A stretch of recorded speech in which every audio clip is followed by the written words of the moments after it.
Welcome.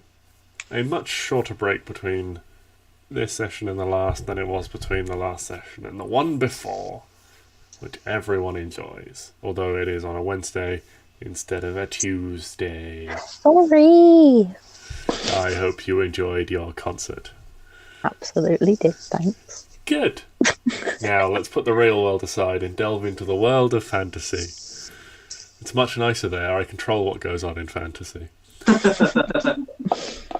So, last time, you guys pulled together all your clues, all your skills, consulted Lady Genevieve's staff and Lord Lucas, and you discovered that her location was the nearby city of Rosenzen. Piper was able to send her a message telling her that you guys were alive and well and were coming to get Hugo, and asked her to stay where she was so that you could find her. You were reunited with Stix as he was healed now by Aramis, and feeling like his job was done, Piper departed the party to take his share of the loot and celebrate a job well done, and also mourn several more lost friends who were unable to be saved.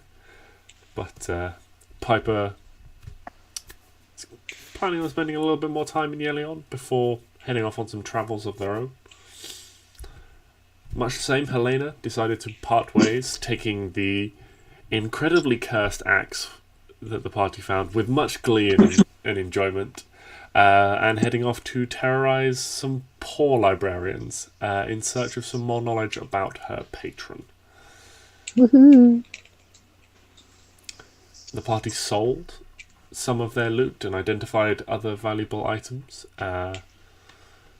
They also left a portion of their valuable art items with an elf called Rua, head of arts and history at Barkwood College, awaiting her evaluation on their value before they purchased a wagon and then left the city. Yes, I realised this after last session. Yeah, we just kind of fucking left that stuff. But it's fine, we still have the paintings. Yes, you do still have some of the paintings and such forth.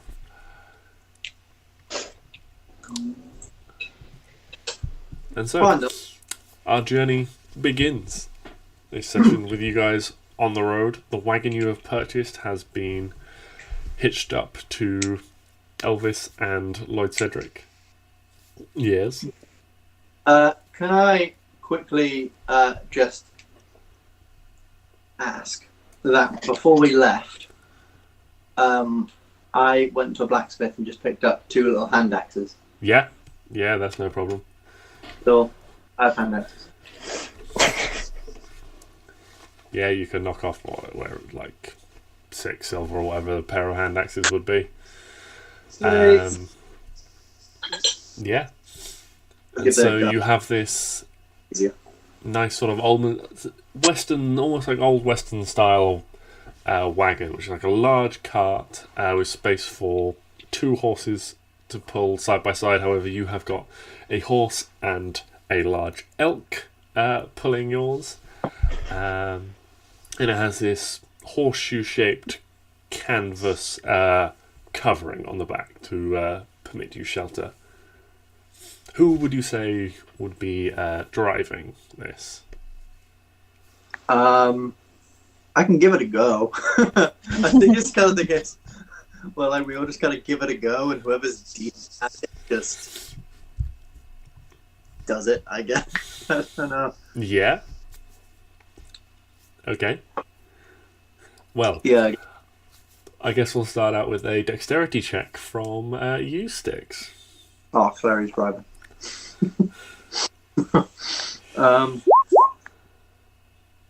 Oh, never mind, I'm driving. It's not bad. Yeah, your connection with Elvis, as being slightly more than natural, allows you a little better control. The journey out of Yelion is certainly quite smooth. as you navigate between the trees. There are what passes for roads for the elves, but they're not paved or anything like that. They're more just natural or naturally appearing gaps in the trees to allow traffic through unimpeded that are kept clear of underbrush and things like that. But they do wiggle and wind. They're not, traditional sort of long straight roads as you could potentially expect, but they seem to follow the curves of nature as you guys make your way through the countryside.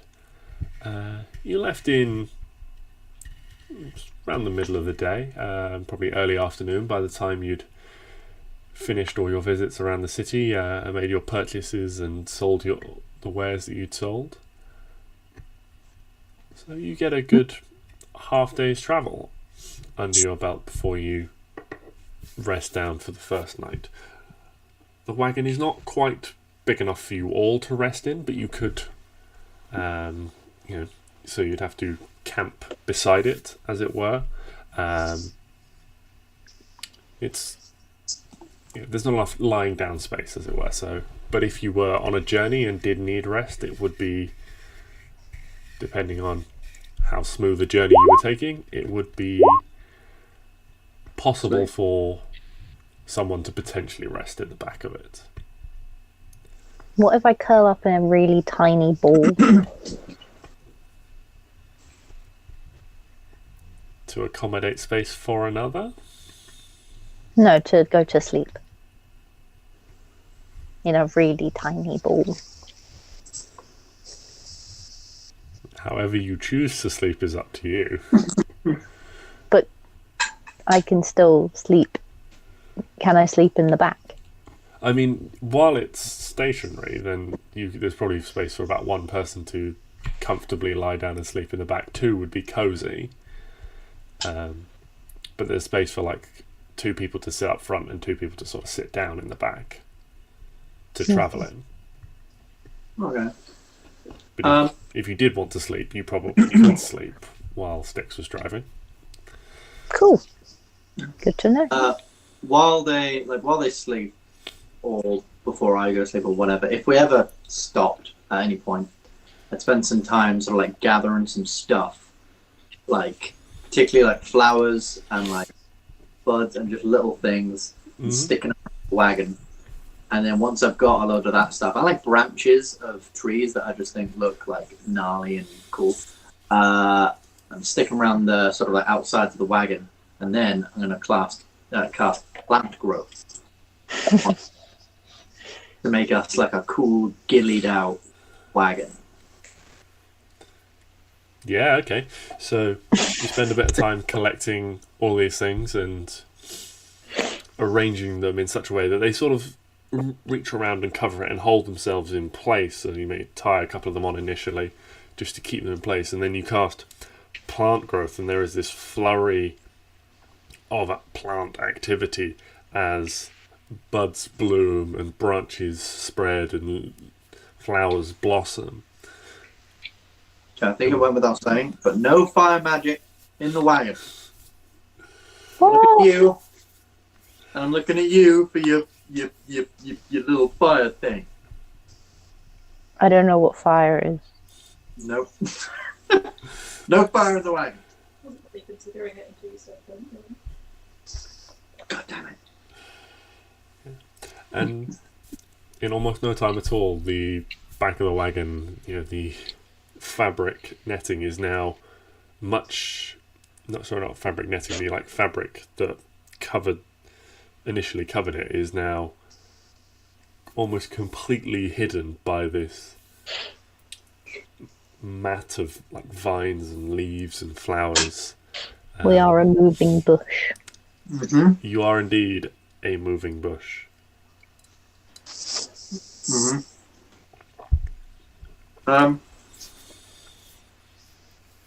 Ladies and gentlemen, or the ladies and Neo, I'd like to say, it's the first time we're all back since what we're going to now call as the incident.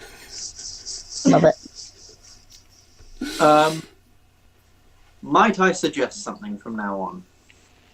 I think we need like a code word or a thing to basically just say, this is a situation in which we are all going to fucking run.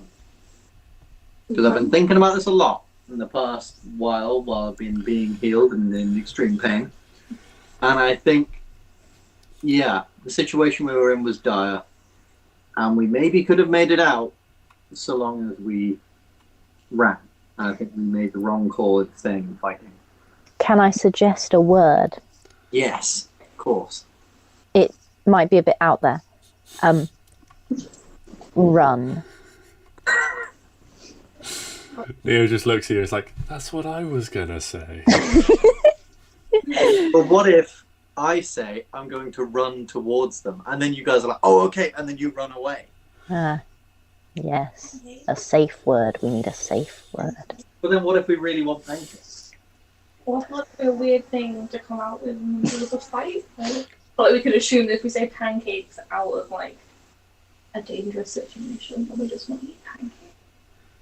Good point. If we scream it like at the top of our lungs at a bird, blood-curdling scream, that's it's probably because there's danger. Good point. All right. Is that too many syllables though? Yeah. Pancakes. Pancake. Pancakes. Also, I feel like Klari would get very excited about pancakes if she saw them. So I can see Klari just screaming pancakes, and then us, like, because she's seen pancakes, and then we all just have to run away from the pancakes. It's a tactical maneuver. Pancakes come out of breakfast. Klari just screams it, and then everyone runs, so she gets them all. Yeah. Yes. What's something that's rare in your world? Yeah. Is there something that's? Yeah. What about roof? Roof. Roof. But then what if we're like, and get to the roof or on the roof? Oh shit! Yeah, that's true. Then bad shit happens. What about? Never need to say. Something we'll never need to say. Bomb. Anti-disestablishmentarianism. That's definitely too many syllables. Is a word I can't say. I also feel like it should be a word that we can spell, because if we're in a situation to like go, that we can't say it. Arwen can't spell anything. Well, there we are. So yeah.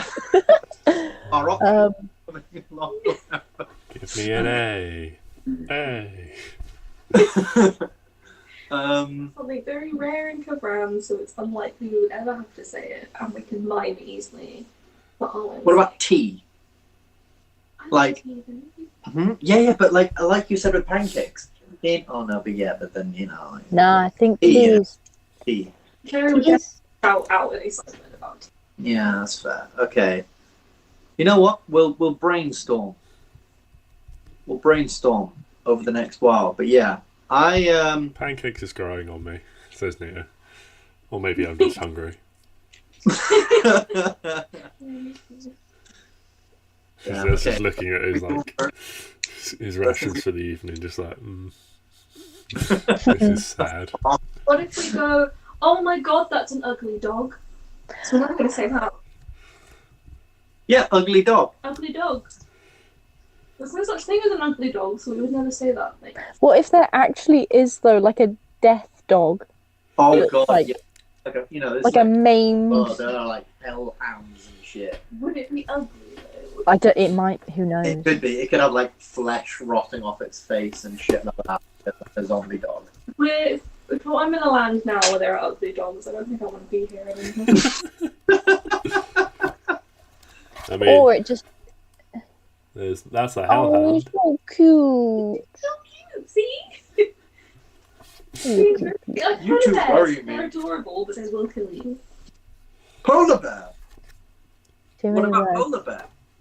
We're not in like the freezing cold places. We're actually going to be going to a desert. So if any of us said polar bear, Yeah, polar bear works. It's a suggestion. Or just polar. Over there to play. Oh my god, the little baby. No, that's one with two heads. Yeah. Yeah, that's a death dog. It got two heads. Oh, it can bite my face off from both sides. So cute. Too scary. That's a bit too gory for me. Dog. I like dog. So I still find it very hard to hit it. What if we just shout death? Oh no, wait, no, I love shouting, like running into battle. Yeah.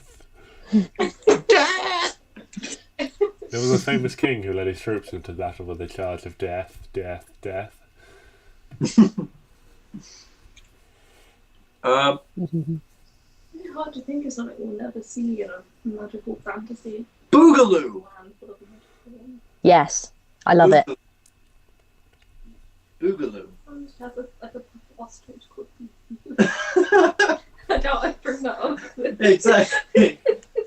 Boogaloo. Boogaloo. We're in a fight and we think it's going badly. We Everyone just shouts shout. Boogaloo. Or the moment someone shouts Boogaloo, that's it. We all just have to run. You must stop. We have It's no longer consensual. yes. This murdering people. This fight is no longer consensual. The rest of the party, we all want to get the fuck out of here. It's going badly. We need to split. Boogaloo. Because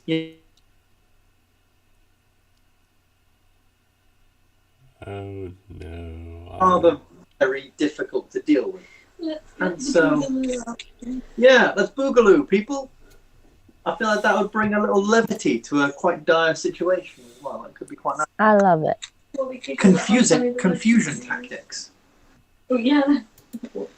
Yeah, we're just going up against some undead knight of some sort who's like, bleh! And we're like, Boogaloo. You're like, eh?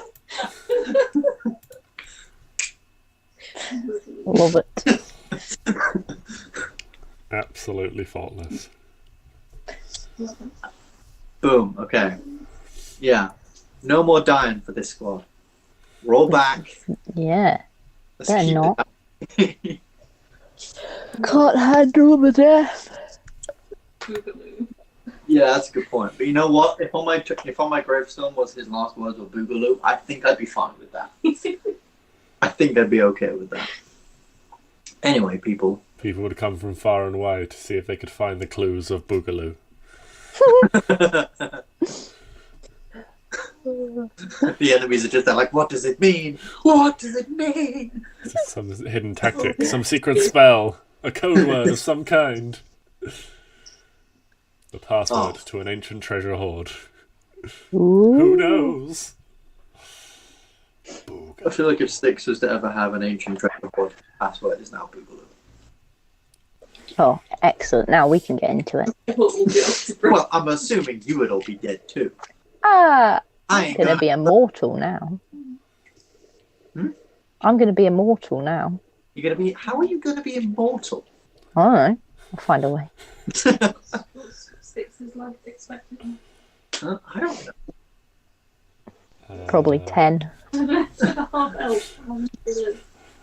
Well, really depends on the half elf. I mean, you know, a regular little farmer's probably going to last a while, but me, I mean, I lasted about What's the 20 odd average years. lifespan of a half elf? All right, probably like, I don't know. I think it's 150, isn't it? No, they're very Mine- longer. Hold on, I've got a player's handbook here. I think we're quite squishy Yeah, I think we don't live very long. But because you of our ages. human side. Ugh. And teeth don't live very long either. People are the longer you live, and Clary's very smart. They live much longer than humans, however, often exceeding 180 years. Oh, Half-elves? okay. I wasn't far off. Terrible. There's living. Yeah, so basically what I'm hearing is we're all going to die. Neo's probably going to go first. We're all going to... Oh, And then Clary's going to be here, like, just chilling out. She lives... She doesn't live a treasure. How long do you fucking live? Around 200 years. Oh, it's like 20 She's got years. 20 years to steal all of your shit after you die. You know what? When we start dying, when we start getting like really, really old, careful what you eat and drink. 'Cause Stix ain't fucking going last, alright? No, Stix is going last. That's the point. Oh, all on his I know. own. If I go before Arwen, I'm going to be sat in that sarcophagus all dead and shit with only one shoe on. How did you know my plan? Thought I hid it so well. I'm gonna Anyway. have to think of a new one. Arwen's gonna outlive us all anyway. How? She's gonna be immortal. Oh yeah, good point. Yeah, I'm still waiting on how you're gonna do that. Unless you're gonna be a lich, in which case I take issue with this on a deep personal level. But hey, that's for later. That Arwen's gonna go on this massive quest for immortality just so she can steal all of our shoes when we die. Fantastic. Anyway, moving on. Nice. Indeed. You Nice. eventually decide that it's quite enough talk for one evening and settle down to sleep beside your wagon. Although, rising early the next morning, the discussion is immediately carried on. As pancakes and boogaloo are debated back and forth as the best code words for let's flee. Who's driving the wagon today? I I don't can give mind it it. another go. Are you gonna leave it Otherwise, in the hands of Stix again? Yeah, it's fine with me. Okay. yeah, you can give it a go. Yeah, I mean it's a dexterity thing. I think you'd be quite good at it. Yes, none of you have proficiency with land vehicles, so just straight dexterity.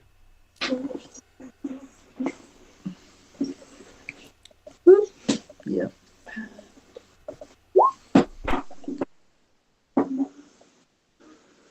Oh, they've added things. They've added. Hmm? Wait, can you add? Click on that. I think Clary's a GM Oh, you're giving me power. Not deliberately. because she can now access like assets. Plus,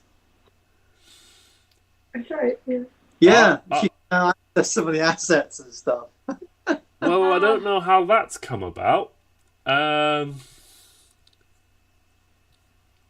don't think she can access any of our things though. No. Like just yeah, do- she's only got Klari and Neo's Oh, sheets. Straight. Yeah, it's not straight dash. 13. Okay. Oh. So the journey is much rougher the next morning with Clary at the helm. Arwen, you are definitely not able to sleep in the back of the wagon today. Yeah, it is sort of all over the road. It does come to a standstill at one point as seemingly, for whatever reason, Elvis and Lloyd Cedric have both collectively decided that they are going no further, and it takes Clary about 5 minutes to get them going again. Yeah. All the while, though, Ruka is perched quite happily. Excuse me, quite happily on your shoulder.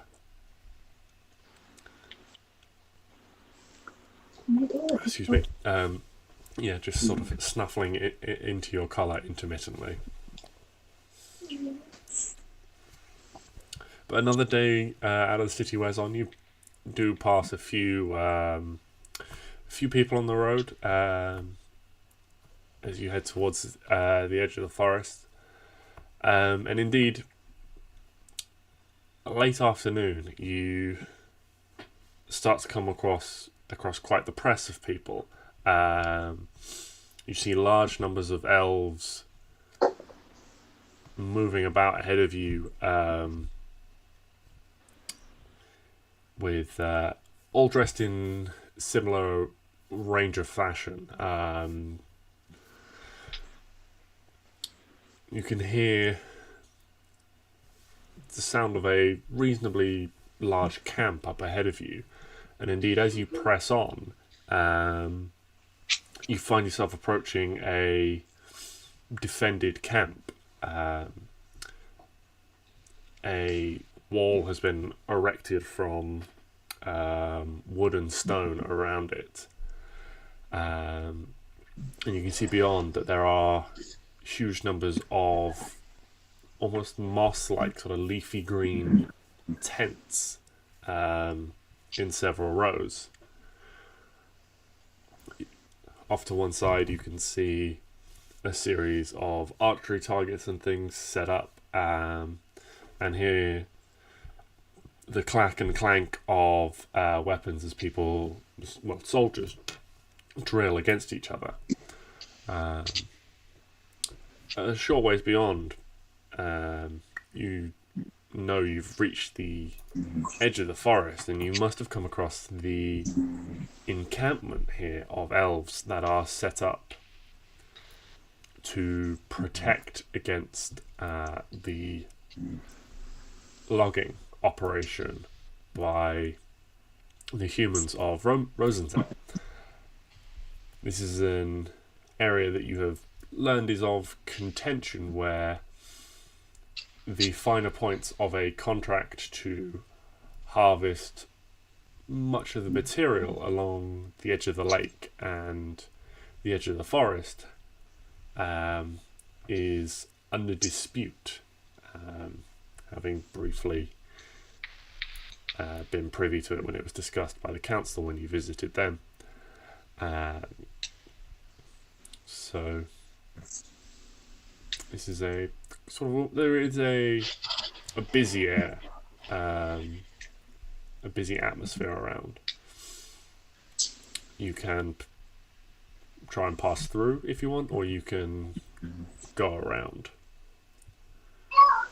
To go around, would that be a roaded area, or would we be going any more off-road? It would be harder to traverse off-road. We got a wagon. I feel like the wagon won't do very well off-road.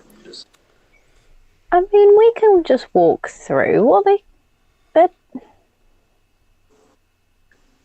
they gonna do? We'll walk through. We are the heroes of Yelion. Okay. Yeah. You guys are, and I was dying. So I could be that skinny prick. Fuck it. My name, pipe, piano, pipe. Pippa, definitely Pippa. Pippa. I'm Pippa now. For the next couple of minutes. Right. Ego raising and ego raising. There we go.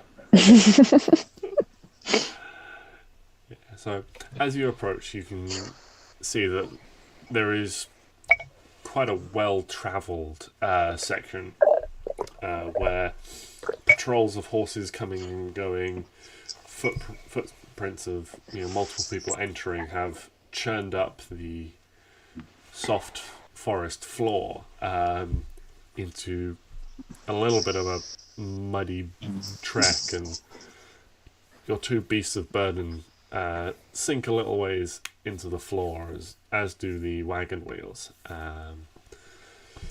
But fortunately, riding over it, you are clean and dry. Oh, nice. But yes, as you approach, there are a series of guards watching the gate, and indeed, what you first think are two trees, but upon closer inspection, you spot small platforms erected in the branches above to serve as watchtowers on this gate. There are several more elves above, bows loosely held by their sides, as they watch you approach. As you do so, one of the guards on the gate holds up a hand, halting your progress, and comes forth, sort of, his boots sinking several inches into this sort of thick quagmire surrounding the gate with a squelch as they approach. Halt. What is your business here? We are merely seeking to pass through. We are on our way to Rosenzen. In order to meet Councilwoman Genevieve, in fact. We need to get through as a matter of great importance. Please and thank you.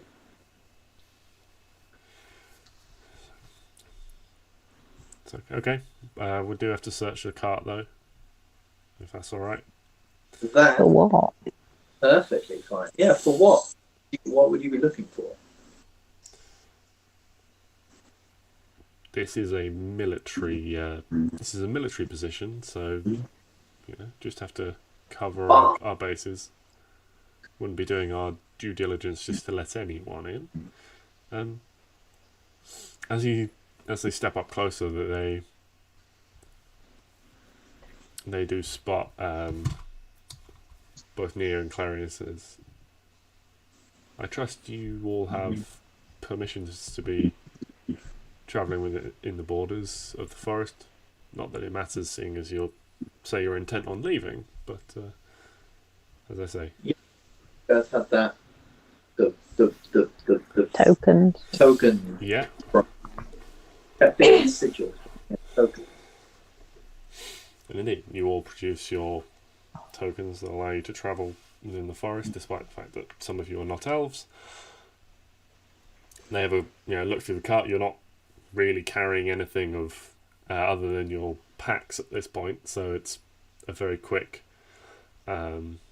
search through, and you are permitted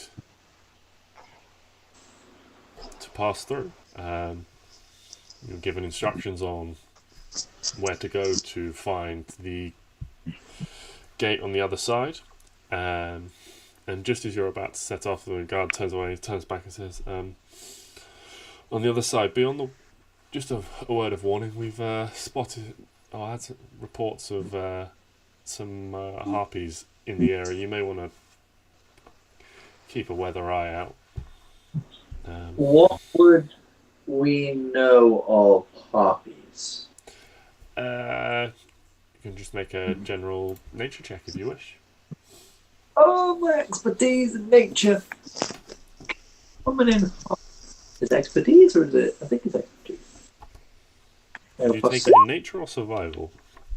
Oh, yeah, no, I took it in survival and I just got proficient. I got a 9. 19. Or a 19. That works better. Mm-hmm. So, you would know that harpies are humanoid-like or human-like creatures with wings, but they have clawed, bird-like hands and feet. They can fly, obviously, by dint of having large wings. They're not incredibly dangerous, but they can be quite good at sort of ambushing prey and things from the air. Also, with a 19, you'd know that they're somewhat magpie-like. Indeed, that they like shiny sort of baubles and trinkets and things like that. Okay. Nice. You would also know, again with a 19, that they have a mellifluous voice, in that they can charm people with a song. Oh God. Okay. I'm assuming she might know that would, like, in sort of like D&D terms, that would require some kind of saving throw. Yeah. Okay. Yeah, a harpy song can be quite alluring, but can also, to the sturdy-minded, can be that allure can be resisted. Alright. Everyone stay close to me on Neo. We have the boosts to saving throws. Well, I wasn't thinking of getting out the cart. That's That involves walking. Ugh. I ride in style now. Yeah, we're level 11 now. We don't walk. Ugh. Walking's for peasants. To be fair, I'm fairly close to 4th level spells, and at that point, fucking Elvis can fly. Oh, Floyd said Jesus. fly. So the ground is just our bitch. The sky is where we reside now. Whereas me and Neo do. You guys can do whatever you want. Well, I can be a fish, so So, well, no, I can't be a fish, but I could theoretically summon what's it called? A giant horsefish? No, not horsefish. Seahorse. horsefish. Yeah, you know, the catfish, the dogfish, and the horsefish. Well, like, why? Why is it not called a horsefish? Why seahorse? Yeah, you've got it. Catfish, lionfish, horsefish. No, not horsefish. It's going really well for you, Ben. Oh dear. Why? Oh, it's been a long day. Okay, long day. I'm fine. I believe you. Go. So you guys pass through the camp, past the tents and things like that, and you see some sort of larger ones. You hear the tink, tink of some impromptu sort of blacksmithing going on. You can see a reasonably, looking over, you see sort of quite a burly looking pair of elves like pulling these large pieces of metal from the fire and hammering them over an anvil as you ride on by. You get a few sort of curious looks as the bush wagon drives on through, pulled by an elk and a horse. But most people will just let you pass on by. Again, you're let out the other gate. This gate you have to wait to be opened for you. There is much more fortified position on the other side. And again, there is this, with the recent rains, there is this similar sort of quagmire that the cart has to pull through. The sucking sound that slows you down a little bit. The sucking sound as it pulls at the hooves of the animals. And once again, one of the guards on the gate says, "Just keep your eyes about you. Well, for anything unusual in the area, and watch the skies. Don't know if they told you, but we had some harpies come flocking recently." One of the other guys sort of chuckles, and she's like, "Yeah, and the general lost his new hat." She Ooh, gets an up elbow for in her grabs. rib from a companion, and is just like, "Shh! If anyone, don't let them hear you taking the piss out of the general. You'll be on potwash for a week again."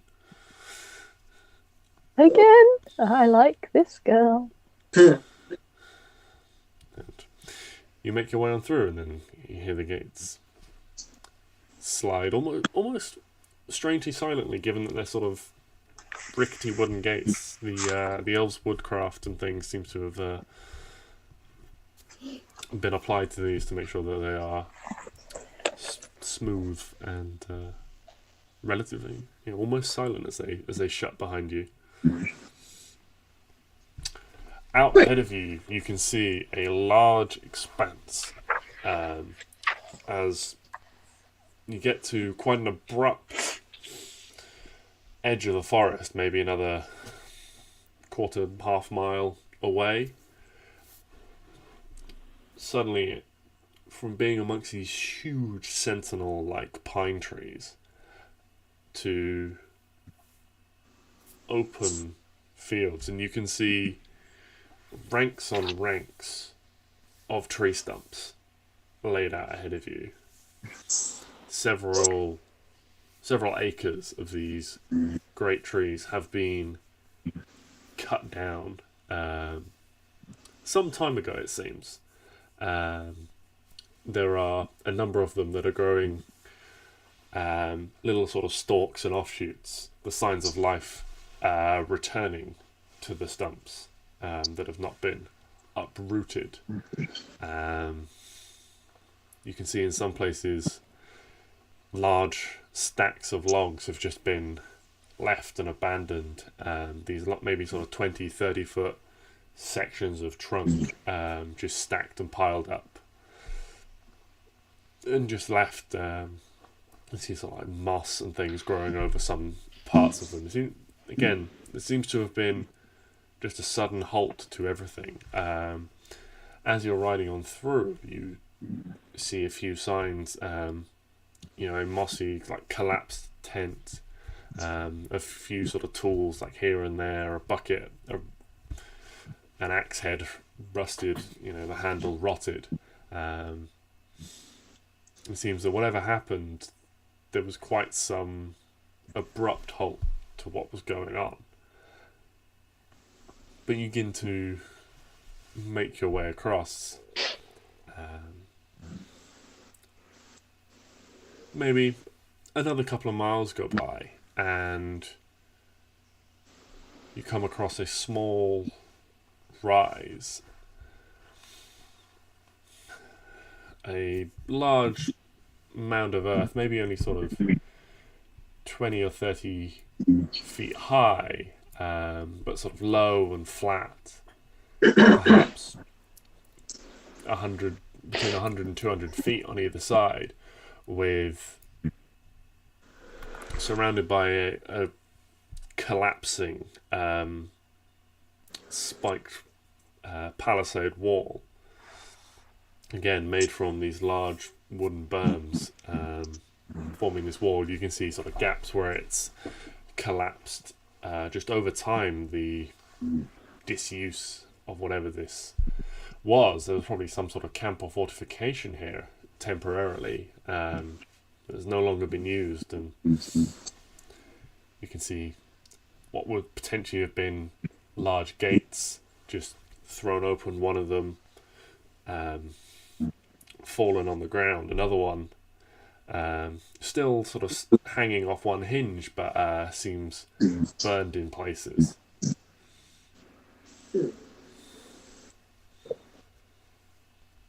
Huh.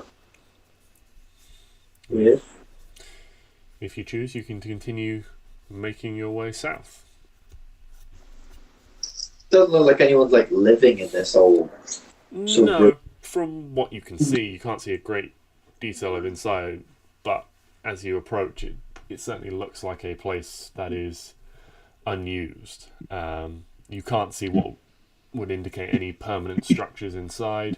The dilapidated state of it would indicate that it is no longer being used for anything, certainly not military, you would suspect, as anything officially like that would be kept in much better repair, you would expect. That's right. How far did you say we were from the sort of gate of that sort of outpost we went through? You're probably around sort of 2.5, 3 miles now. Not hugely far. You're just crossing this large area of land where most of this deforestation has happened. Okay. Just trying to think, potential layers for these creepy harpies. But 2.5 miles, that's not very far. I feel like they'll probably try and get a bit more distance. I might be wrong, but fuck it. Keep going. Yeah, you guys carry on. Not long left in the day now as you make your way through, crossing. It is a markable difference now being out of the forest. The forest, has this almost magical warmth to it, despite how far north it is. The climate is certainly around the elven cities and the elven settlements, is very temperate, being warm and pleasant, enabling life of all varieties to flourish.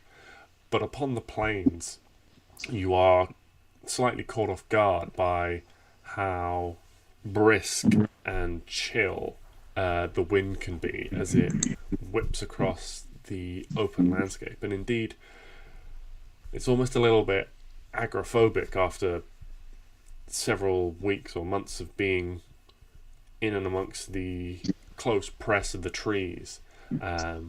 Despite their large size, there is always space to move amongst them, and they didn't feel claustrophobic being in the forest, but that sudden lack of anything, being able to see so far in every direction, indeed up as well, not having that green canopy above you, it's a slightly surreal experience as you embrace the open plains once more.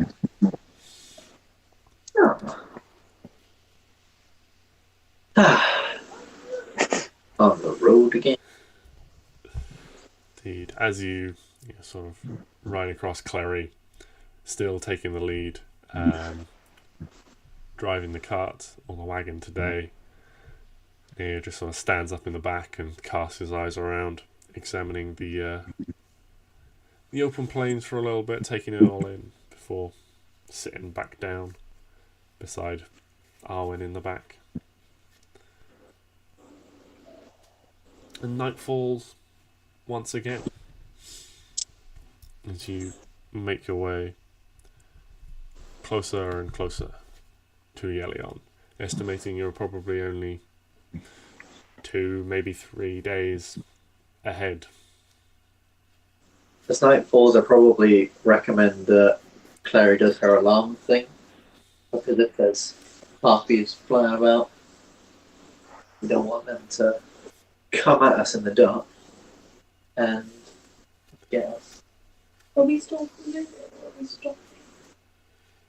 Well, I would assume we'd stop for the evening, unless... Oh yeah, because like 2 people can sleep in the back and 2 people can sit in the front. You will need to rest Elvis and Lloyd Cedric. Oh yeah, of course. They are fey creatures, but they are still creatures that need their rest. They need their beauty sleep. They do. So, I guess we'll stop up, rest. Yeah, you stop up, rest for the night. Tie up Elvis and Lloyd Cedric, giving them some room to graze and things. Elvis, as is his wont, just pretends to graze. Just chewing up some grass, and then just, when no one's looking, just spits it out again. I like to think he really does look around to make sure no one's looking before just I'm gonna put 4 alarms down around where they can. Yeah. So each alarm is it a 20-foot line? I think that might be right. So if you put 4 alarms, you could cover a 20-foot square around you, which would be a little bit snug with the cart inside, but... It's a radius area, I believe. Let's have a look. Yeah.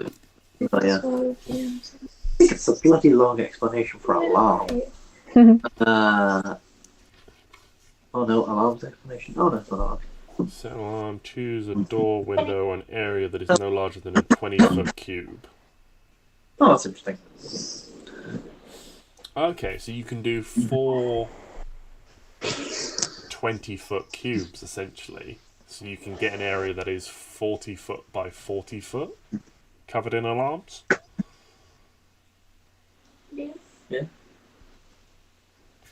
Cool. Yeah, so you set up quite a large area. There's plenty of space for you all to, spread out in this section, keeping the wagon in it. As Klari sets up the alarms for the evening. And you all settle down for the night. Finding that, once again, the surprise sort of chill, the wind chill. First night out on the open plains is a bit less comfortable than you were anticipating. You have to sort of huddle a bit closer to the fire and pull out an extra blanket or 2. as you slowly adjust to the cooler temperatures on the plains. But the morning dawns. Everyone can wake up, enjoy a fresh, bright morning. The morning feels, again, slightly earlier than you're used to, especially with the chill of the morning. The dew on the grass and things like that. Not having the tree cover just means that you're exposed to the sun slightly earlier in the day than you would be. It takes a little bit longer to get up to full strength and height and rise above the trees when you're amongst forest. But the day dawns, the wagon is easy to pack up. Elvis and Lloyd Cedric are easy to harness up again, and you set off once more. Who will be driving this day? Yes. Give it a go. Okay, Alan, roll dexterity. I would like to recommend that we never give Neo a go because he's only got +1 dexterity. It's never gone well for him. That's rich coming from Mr. +2 dexterity. Hey, I rolled a 19. Oh, you fucking know. I think +2 dexterity is a million miles better than +1. It's a whole 100% better. It is a whole 100% better. Well, as Arwen gets the thing underway, it's a rough start to the day. You're having real trouble getting Elvis and Lloyd Cedric to move together for some reason. You'll get one of them to move and it'll just sort of like pull the cart across a little bit, and then the other one will go and it'll like pull it back the other way. There is what you think passes for a road out here. A section of sort of like hard packed earth that runs along. But it's still sort of wild, and you're not quite sure where the best route is. And as you're picking your way through this field, you just drift the cart a little bit too far one way, and one of the wheels just sort of starts to sink down as you enter quite a sort of boggy patch that you hadn't really seen. Trying to control the animals, you hadn't seen this patch of ground, and it just starts to slowly sink into the ground at one corner. Everybody lean. Lean? Okay. Not that way, the other way. Yeah. Roll roll an intelligence check with advantage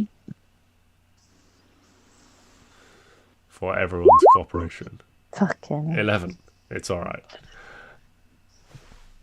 It's alright. You've managed to... It's alright, and we were supposed to go left. You've managed to sort of like tug on the reins long enough to stop Elvis and Lloyd Cedric dragging you too far into this, and only one wheel is starting to sink. So you do manage to drag them.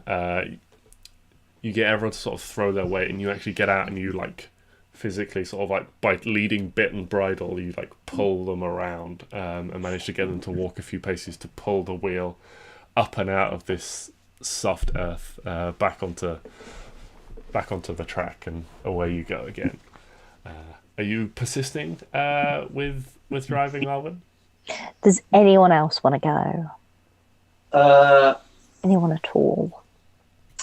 Yeah, I'll take the reins. Good plan. Fuck it. Good plan. I'll give it a go for the rest of the day. Okay. Another dexterity check from you then, Stix. 14. Ooh. It's... Yeah. Given how well your first day went, you're quite confident in this now.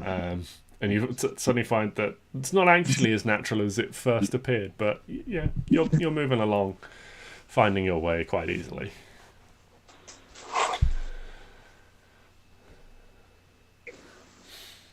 The day is fairly monotonous in the end.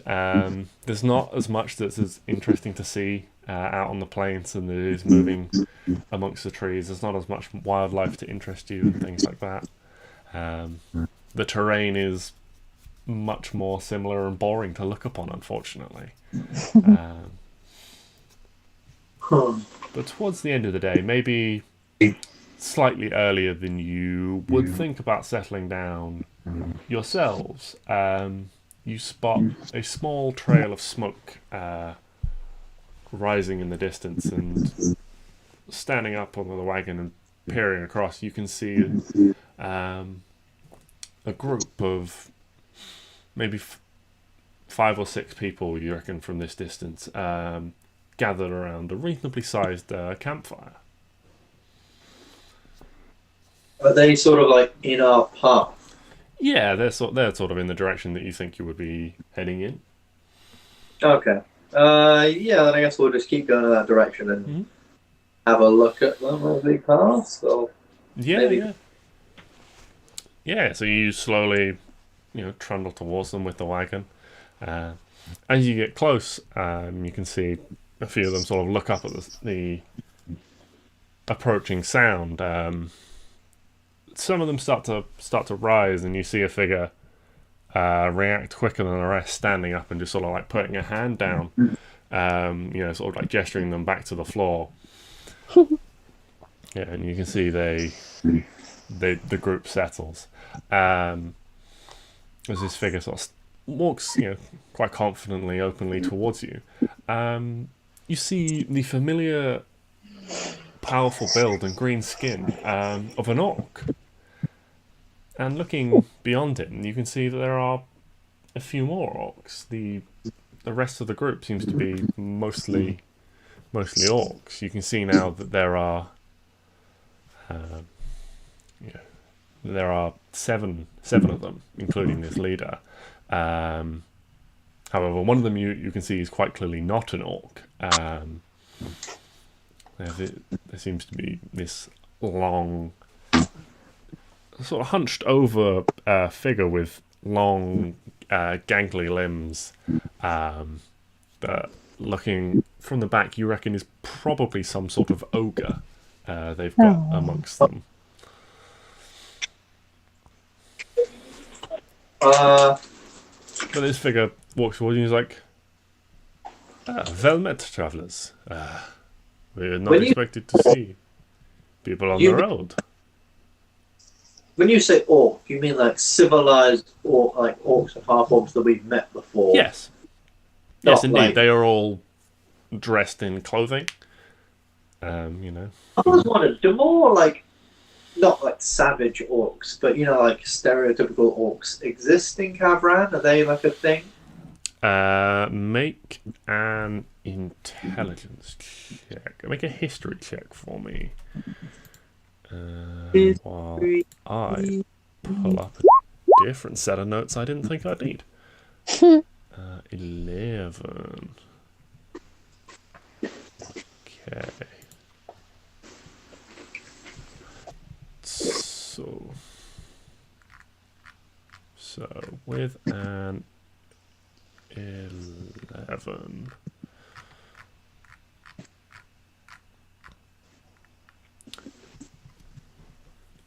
Stix, you were one of the people that spent most time sort of amongst the orcs, getting to know them when you sailed from Denderport to Hengist Forza. You did learn that there is a clan of orcs that live off the northern coast of the Shattered Shore. They are called the Clan of Ice and Bone, you remember. And they are larger, hardier, and more brutish than all the orcs you have interacted with,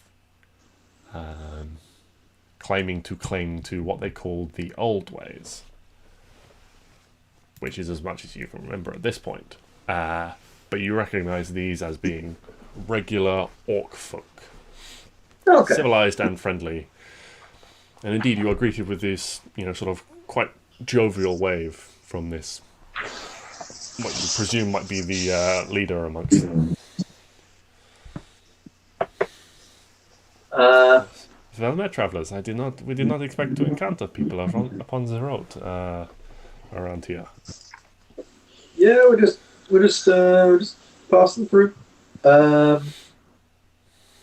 What we too didn't expect to probably see around these parts. So, Helen, what are you guys doing all the way out here? Oh well, we are merchants making our way northwards. Merchants. Got anything nice to trade? We unfortunately we are in an acquisitions adventure at the moment. We are on our way to acquire goods. On And your you way? see he sort of turns and looks at a few, turns and sort of looks, and then a few sort of wry smiles and a couple of chuckles from this group of merchants. Oh God, I don't. Can I make a thingy check, please? Yeah, what sort of check would you like to make? Insight. That's the one. Yeah, make an insight check. Does anyone want to help me? You got a +9 to insight or some shit.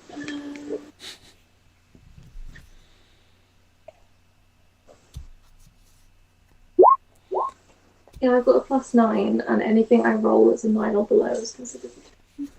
Oh. So I can't actually roll lower than a 19. Reliable talent. Reliable talent is only on a skill you're proficient with, right? Yeah, and I'm proficient. Yeah, and you're proficient with insight. Yeah, Jeez, with insight. 27. So, and you look about the group and you're like, merchants? They haven't really got much stuff. And Klari, you look at the group and go, I don't think that these are some pretty fucking heavily armed merchants. You can see that every single one of them,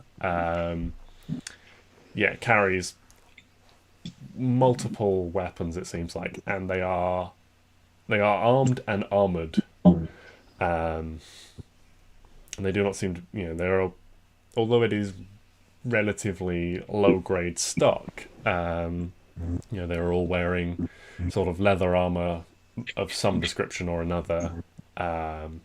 Couple of them you can see have sort of like makeshift reinforced sort of like banding in their leather armor to sort of splint it, and they all sort of like, as they see you like looking, just like sort of like pull like cloaks and things over and stuff like that. A few hands just sort of like rest on hilts or bows. Indeed, you spot, as you look over this group, you can see this large ogre-like figure is almost sitting around a very diminutive dwarf. But they seem small even for a dwarf. Just sort of wrinkled over and hunched. They are sitting in the lap of this large or gangly green-skinned ogre. Their own like grey beard is like hanging down almost into their like bowl of stew, you can see, which they're sort of slurping with one hand as they, in the other hand, they hold this long sort of gnarled staff, which has sort of a couple of like different sort of purple crystals poking out of the top of it. And the nature of, so you say he's sitting in the lap of this ogre. Yes. Is he, he's almost like prisoner? He's sat in the ogre's lap because the ogre's like keeping him like close and watching him, or is it because No, as you're like watching, it seems like a fairly like sort of jovial atmosphere. and there almost seems to be like a deferential way in which some of the other orcs have sort of given them space, this sort of pairing space and things like that, and the way that they sort of like look and speak, you would pick up a tone of respect towards this figure. Okay. Well, we too are merchants in the acquisition thing. What they said. Indeed, your wagon is quite fine. I've not seen one travel in this way. Is there a particular reason? What are you merchants in? Is your lovely flowery wagon part of your trade?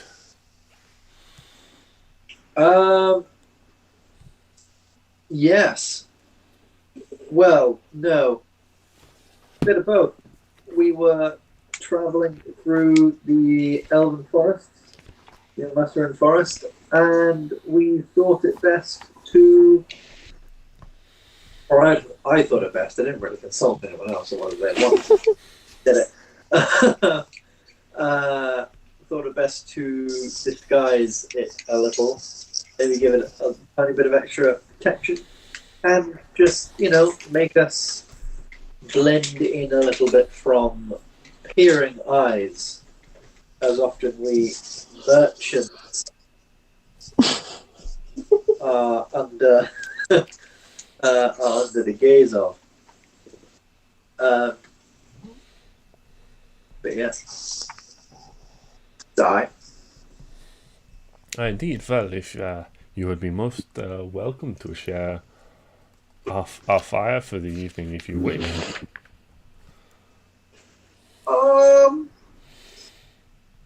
Well, I think we should keep moving. Got a busy day.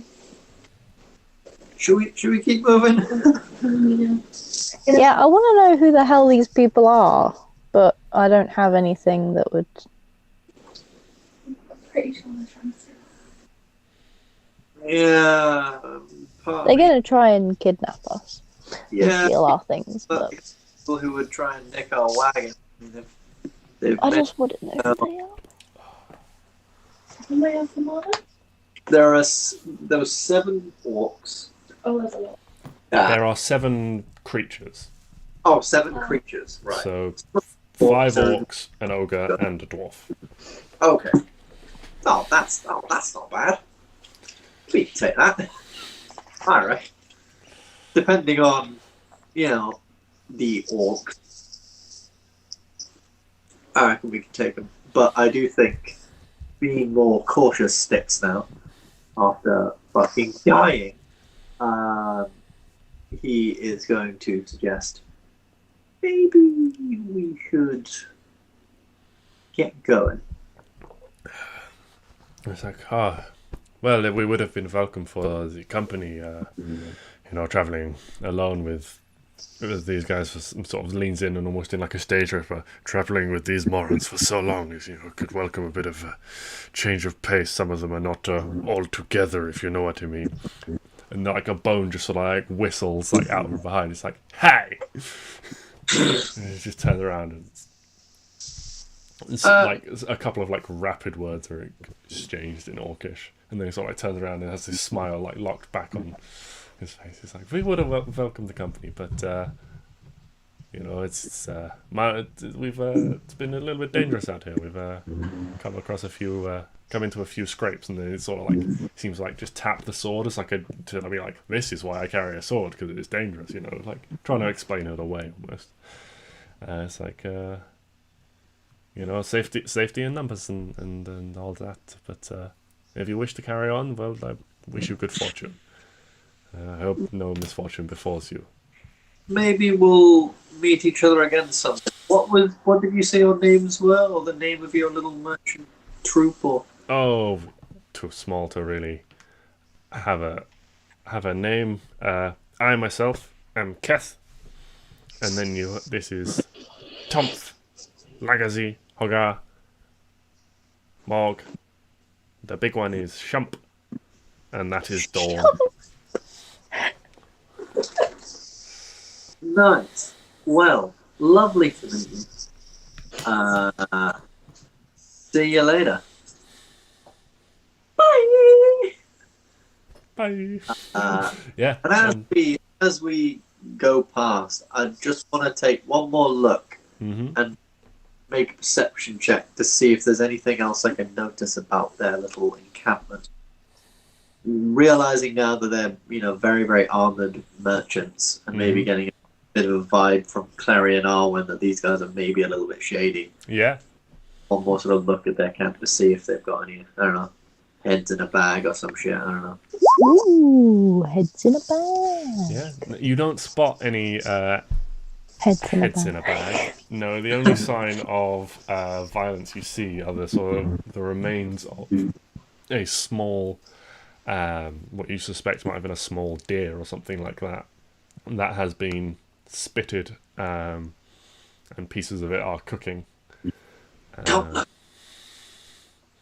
other than that, no, you don't see anything beyond, sort of the reasonable arrangement of arms and armour you picked up on beforehand. They don't really even seem to be camped. They haven't set up any shelters or anything like that. The only kind of signs that they even have camped is a number of mats rolled out on the ground surrounding this this large campfire they've set up for themselves. They could be mobile, or they could mobilize very quick, should they need to. We should be careful this night. Maybe stay up a little bit, just to travel a little bit further away from a couple of miles or so before settling down. Let's just have I mean, we could, but also sleep. But I mean, we could sort of say that. I mean, we're all pretty stealthy except for Neo, so we could sort of say that. Hey, I mean, you're right, but it hurts to point it out.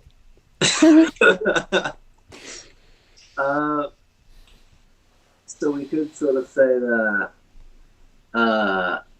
like we have this alarm, and then maybe everyone else goes to sleep, sort of, I don't know, behind the wagon or something, and then we have one person in the wings waiting to defend us should things go awry. when you look at me and do the dagger, like It's because you got the sneak attacks and stuff. You're the ambusher here. I mean, I can ambush. I mean, actually, theoretically, I could ambush the shit out of someone. Theoretically, it's maybe being the only paladin alive to have proficiency in stealth. But, Allies Clary here. it's still not even half of the bonus she gains. Clary, She can't Ghost in roll. the Night. But she can't roll below like a 20 odds.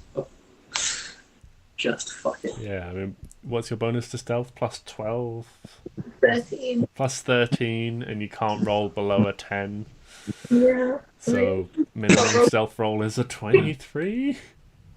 So, unless we're going up against some, I don't know, beholder with the hundreds of eyes, it's just bonus action hide. Okay, Clary went invisible.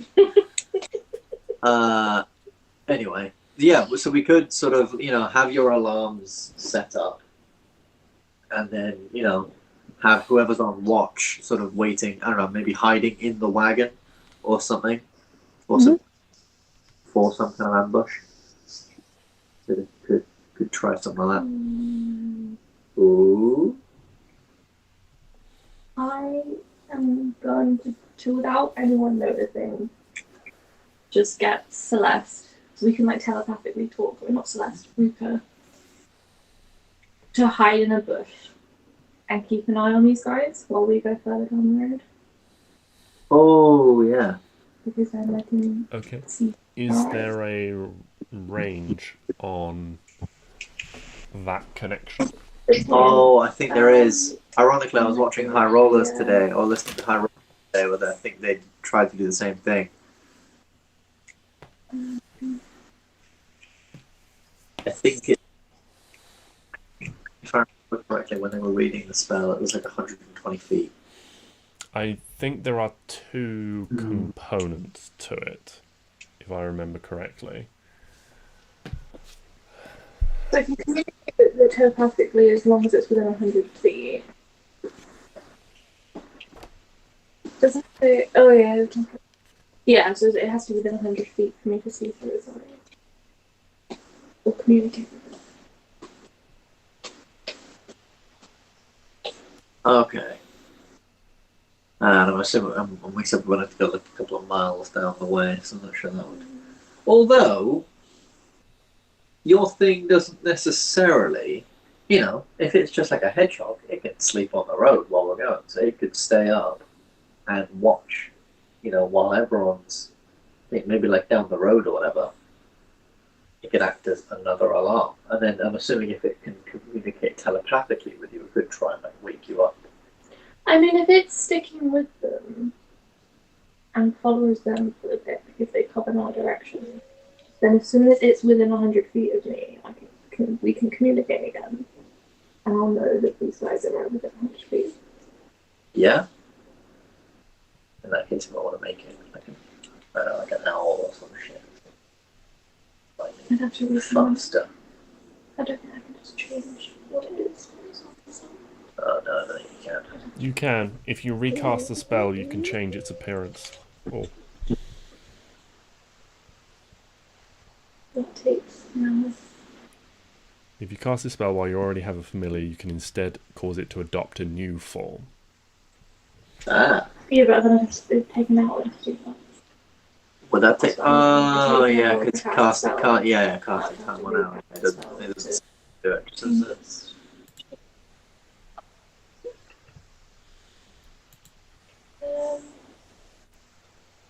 That's fine. Why set up alarms at me?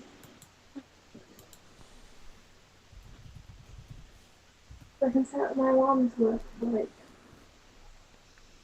miles, don't they? 40 foot. And then like the distance in which I will be alerted. Oh, right, yeah. Yeah. Oh, 1 mile. Not 1 mile. So I can set 1 mile down the road from wherever we can. Yeah, and then just sort of have the rest around us, I guess. Yeah. Yeah. Yeah, should do that. Yeah, we could find some. Okay. So, what is the plan?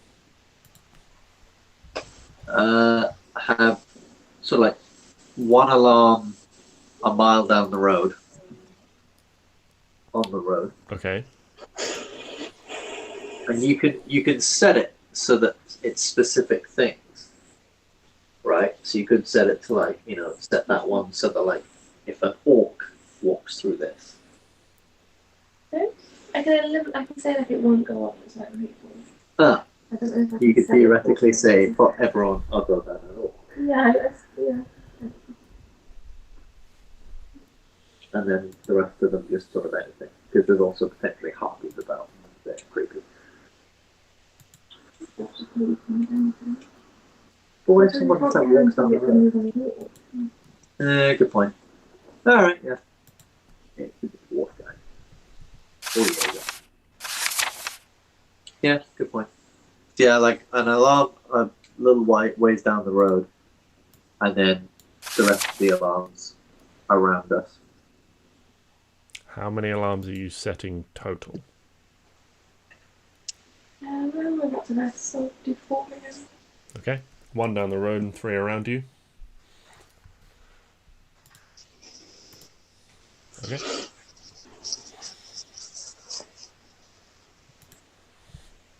So, you set up a camp for the evening, a little fire, cook some of your rations. Klari pauses and sets up her alarms for the evening, which takes a little bit of time.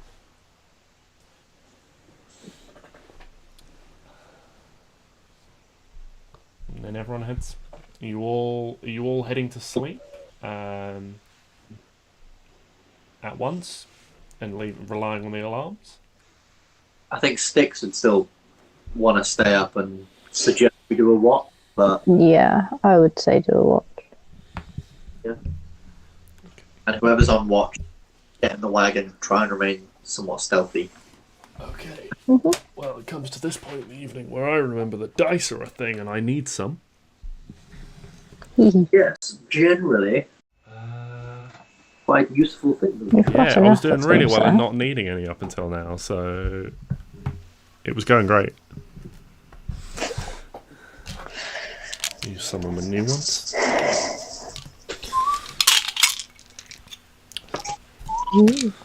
Snap.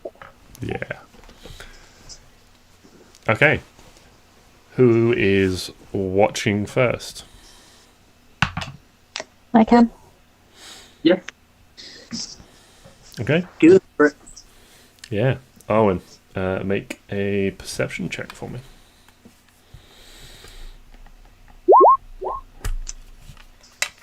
$14. So, everyone settles down for the night. Arwen, you sit in the wagon, strategically positioned so you can sit sort of on the edge where some of the foliage sort of like creeps around the back and sides from when Stix grew it. Semi sort of concealed in the darkness of the wagon. The soft glow from the embers of the fire casting a shadow over you as you hide in the back there, looking back the way you'd come mainly.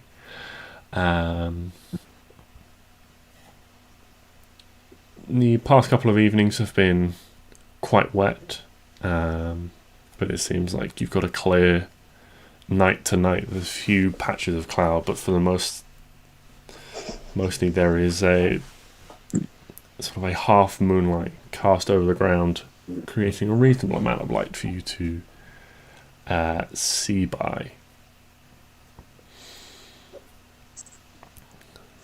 As you watch, everything is quiet and contained for the first half hour or so, until everyone's sort of breathing settles down into deep breathing of sleep. Until a sound reaches you on the wind, a flapping of feathery wings.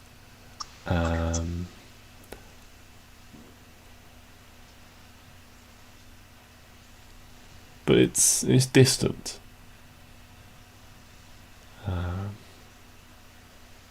It gets a little bit closer and you hear a few sort of squawks and squeaks. And then you spot, looking around, high above, several dark silhouettes flit across the moon as they make their ways in a northeasterly direction. Sorry, from the northeast.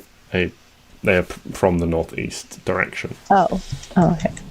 Sorry, I'm getting that backwards. Sort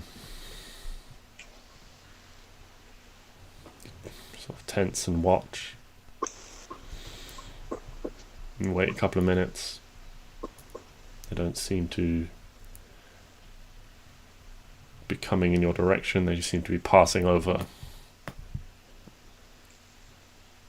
And indeed, a few minutes later, the sound dissipates on the wind. And you go back to watching the road. You watch for another hour or so before you wake whoever's next. I think I can next.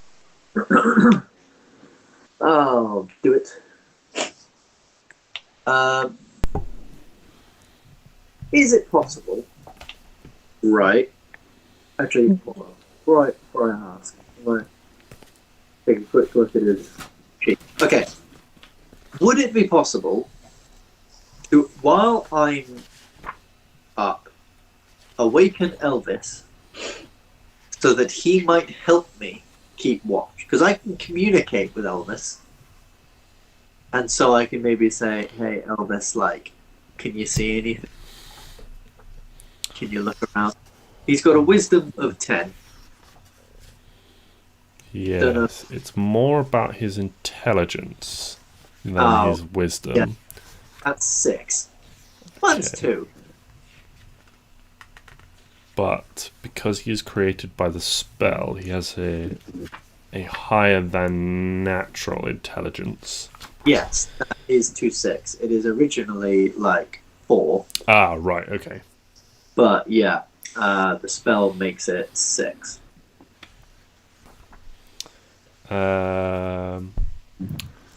I will say make an animal handling check to convey to Elvis what you'd like him to do. As long as it's a simple concept like look for people or something like that, then potentially he could aid. 12.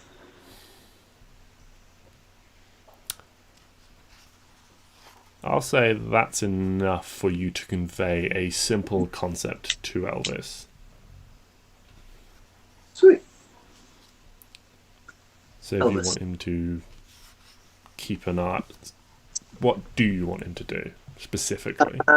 Keep an eye out for things like I'll sort of like point, use his antlers as like handles, and point his head towards the road, and just be like, anything along there, tell me. Like anything along there, tell me. Okay. Okay. Will he give me some kind of advantage or some such in a perception check, or did you want me to make one and him to make one? Let's say both of you make one. Okay. Well, I've done dog shit. Elvis coming in clutch. He doesn't know any proficiencies. So it's just... Oh, for fuck's sake. Nice. All of this was for nothing. Okay. So, Arwen wakes you up. You begin your watch. You start trying to train Elvis to look upon where you want him to. And he's not very good at this. He keeps sort of drifting off and sort of like turning around. Or you just catch his head sort of going back and back and back and back until he's just looking up at the moon. So you keep sort of getting out of the car and sort of grabbing him by the horns or by the antlers and being like, this way. And it's around the third time you do this, about an hour in, that as you're looking back up the road, you think you spot, like for a fraction of a second, you're sure you see a glint of moonlight on something shiny before it's gone. Huh. How far up the road?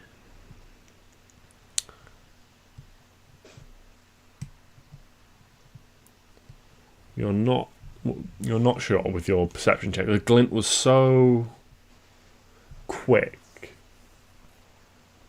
Okay. Could I try and... I want to alert anyone yet. I don't want to wake anyone up for nothing. But can I try and just like sort of move myself out of the light of the sort of campfire and towards the road a little bit? Mm-hmm. Sort of keep him within, stay sort of like 100 feet of the camp. that we've got, and trying to do this stealthily, obviously. Mm-hmm. See if I can notice anything after moving up a little bit. Okay. Yeah. Make a stealth check. Okay. And yeah, I'll tell Elvis to like stay there. Keep guard.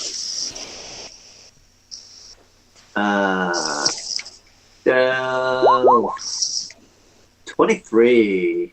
Okay. Yeah.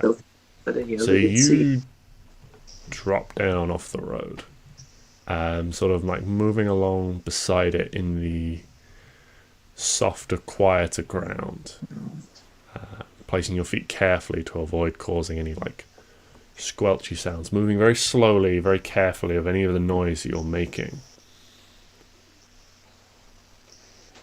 which is when you hear it. And whoever's making this noise is clearly not being very stealthy, as they're sort of huffing and grunting a little bit. And the sound is reaching you from what you estimate is a fair distance away. But you can hear a couple of like squelchy splashes and a voice in a language I don't believe you speak, do you? Depends on the language. Yes. What languages do you speak? I speak Common, Elvish, Dwarvish, and Goblin. Yeah, so this is not in a language that you know. But you hear an agitated voice, sort of grumbling and grunting and sort of like panting with an exertion.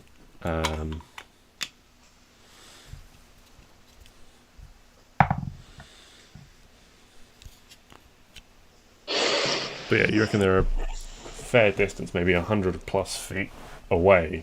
100+ feet away.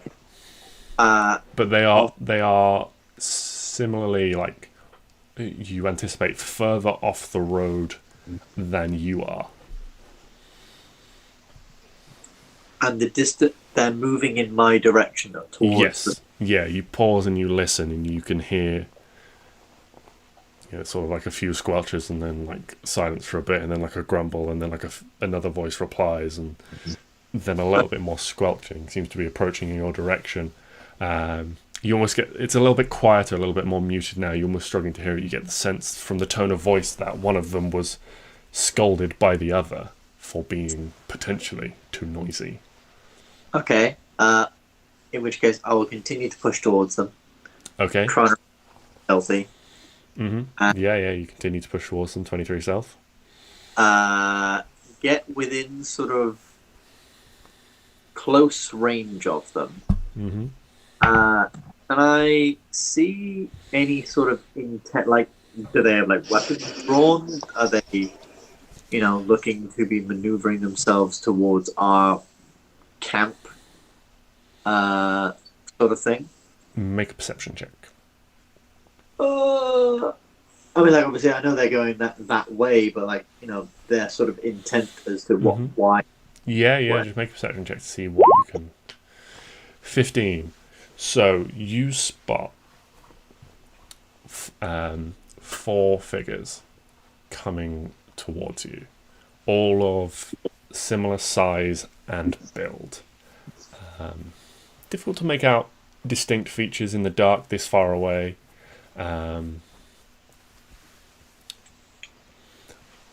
But you do think that you recognize them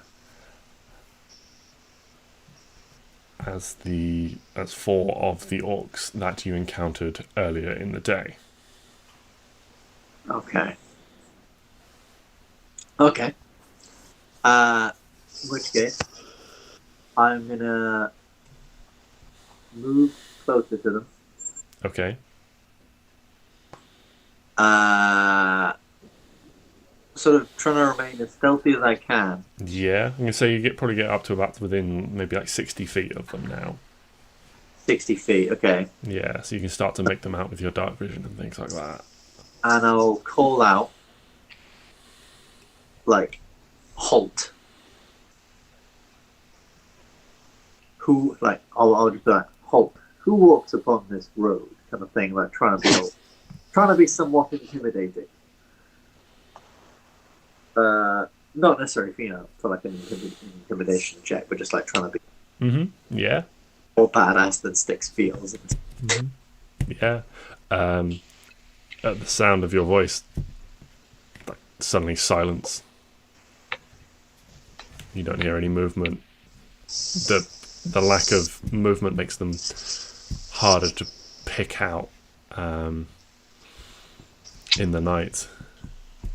A cloud sort of drifts across the moon, and suddenly your dark vision is more important, and you're struggling to see them. But you don't hear the sound of any movement. You don't think they've moved any closer or away at all. They've just frozen in place at the sound of your voice.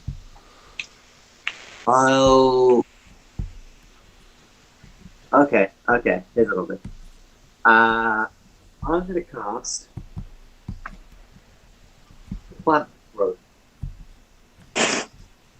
between them and our camp, as big as I can make it, which point the range of normal plants in a 100-foot radius centered on a point. Look, I'm thick and open. Creature moving through it must spend 4 feet of movement for every 1 foot of it moves. Yeah. Are you doing it like just in front of you, so behind you back to the camp is clear? Or are you doing it underneath you as well, so you'll have to walk through it back to the camp? Yeah, underneath me as well. Okay. And then after that, I'm going to use my Cape of the Mountebank through Dimension Door. Yeah. Back towards the camp. At which point, I'll start waking everyone up and just saying, "Yo, people, we got a situation. I think the orcs are coming after us. There's 4 of them. They're looking like assholes. We gotta up.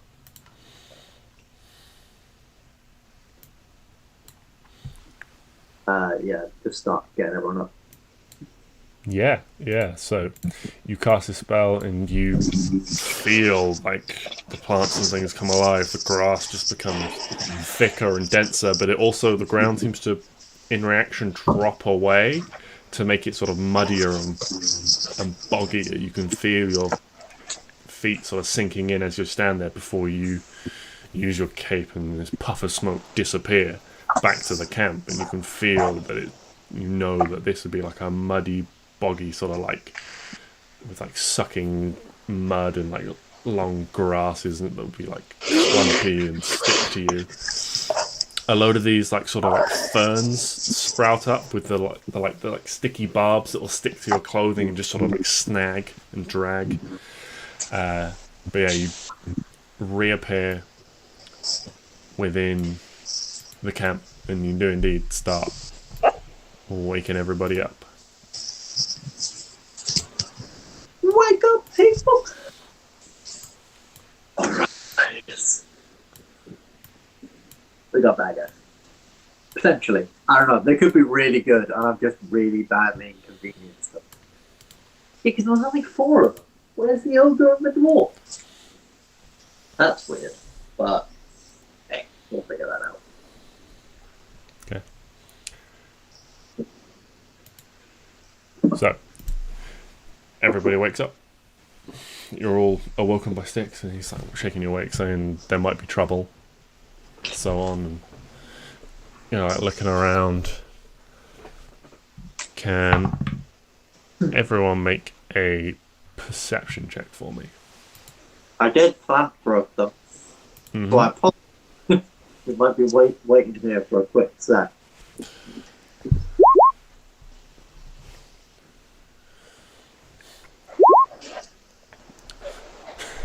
Oh!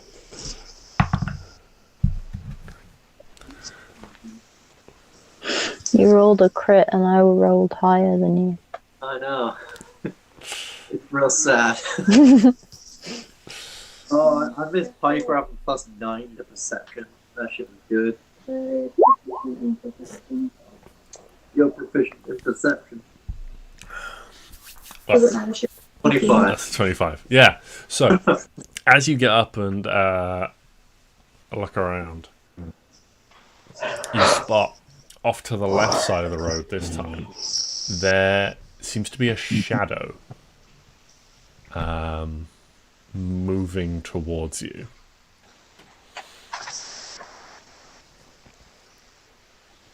There's like just like a silhouette of darkness. This sort of How big is it?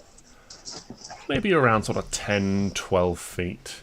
Jesus. Moving towards you. It's not so much that you can see it, it's more that you can just see the lack of light sort of shining off the grass behind it There's the. as it moves up on the left side.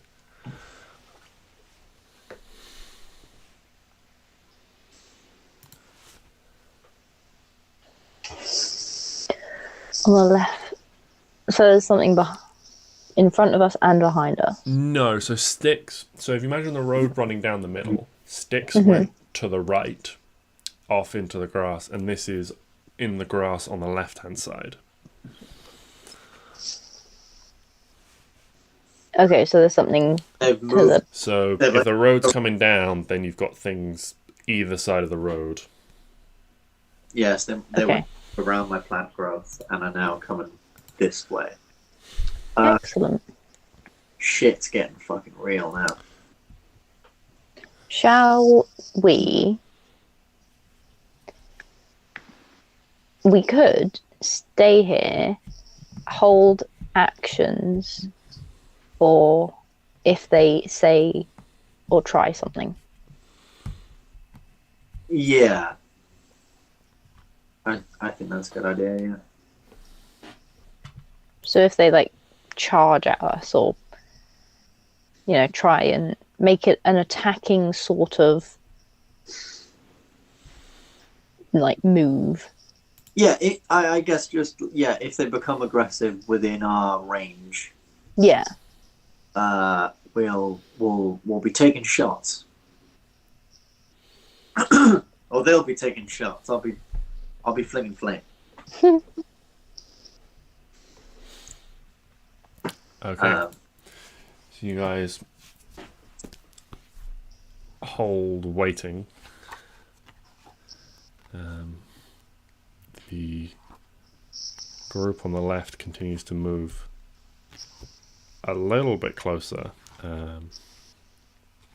not noticing that they have been spotted.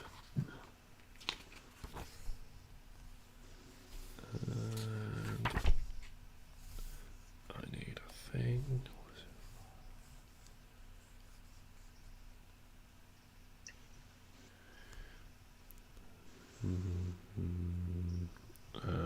Okay. I would like to preemptively cast Hunter's Mark on the shadowy figure on the left, please. Yeah. Also, as 22 perception check, you can definitely see it well enough to Thank you. cast Hunter's Mark. Just in case. Yeah, no, that's fine. I'm just going to find some dice for a thing. For our deaths. Yes.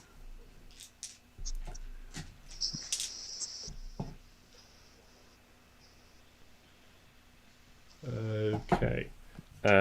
Will someone roll 2d8 for me? I got 14. Okay, 14.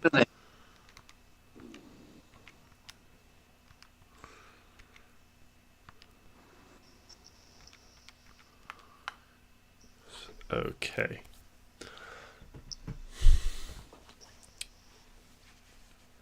As you're waiting, who is the closest? Who is the most furthest forward, essentially?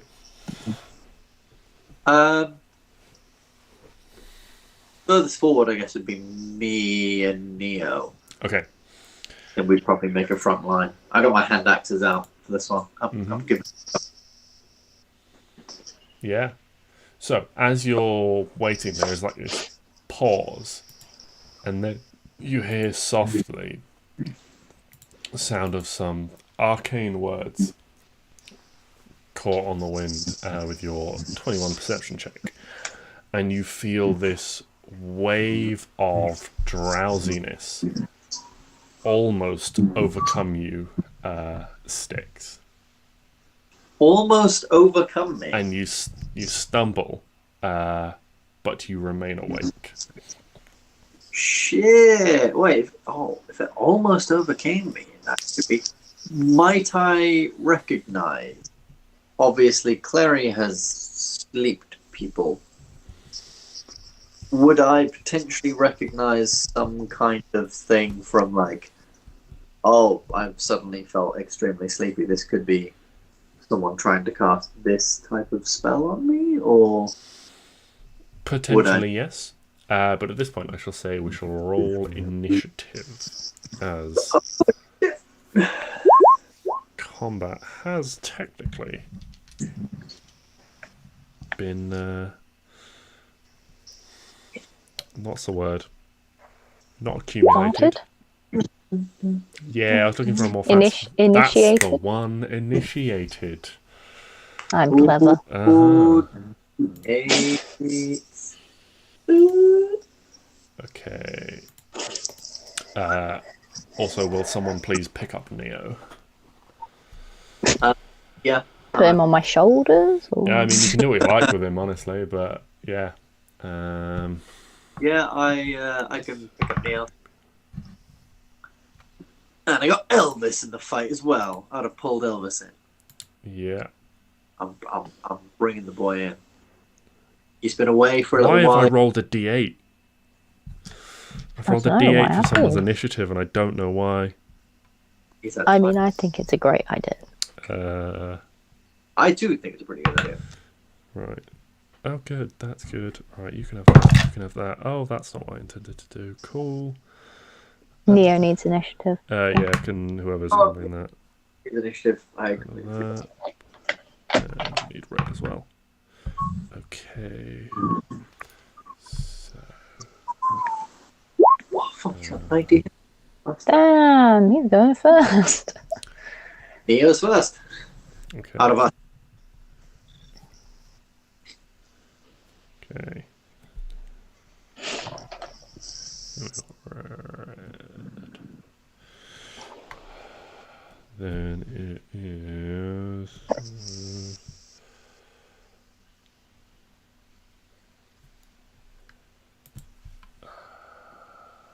So many different dexterity scores.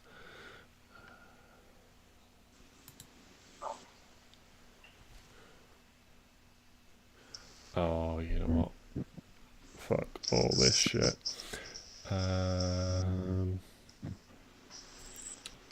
Right, let's just get this down.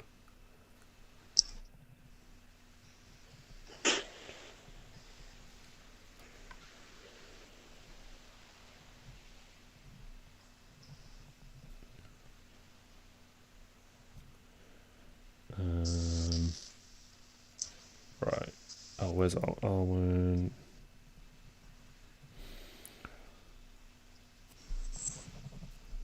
Oh wait. Very Stix.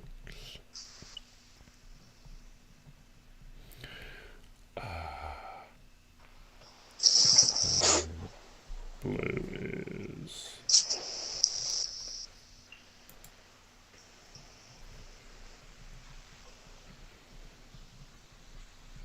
Okay. Neo is up first. That was a lot. Neo's up. Right. What I will do is also show you this. Nice. Oh, what the fuck is that? Oh, that's Ew, what is that? That's the like green gangly ogre thing. sadly Ben knows what that is, but Ew, what's this thing? probably don't. That's the dwarf with his like. And that's an orc. No, I said that Neo was up with me, so am I right to just move him like Yeah. next to Yeah, you can just like plump him next to you. No problem. So Neo, as a matter of goddamn fact, is going to. I think he is going to bane them. Yeah. He's going to do that. He's going to go up and he's going to cast Bane Okay. and try and cast it on the 3 guys that he can see up there. So the big thing. Yeah, big thing, dwarven guy, and I'm assuming orc dude. Yeah. Those are charisma saving throws. DC 15. Okay, charisma they do not have. So yellow fails. The dwarf fails, and the ogre, I'm gonna say fails as well. So they are all baned. I think he'll step up to, I don't know, somewhere like here, and say something on the lines of "Stay back, you have been warned," kind of thing. Trying to be intimidating. And that'll be his turn. What's his channel divinity do? No. I can't It's remember not off the top of my head. It's channel divinity. Abjure enemies. It's an action. Failed save is frightened. Valve empty. Bonus action against a creature. Gain advantage on attack rolls. The creature. Fuck! Oh, well, maybe that later on. But that's what he's doing right now. What does the baned thing actually do? They have to reduce any attack roll or ability check they make. Saving throw, I believe. It's not Oh, ability yeah. check.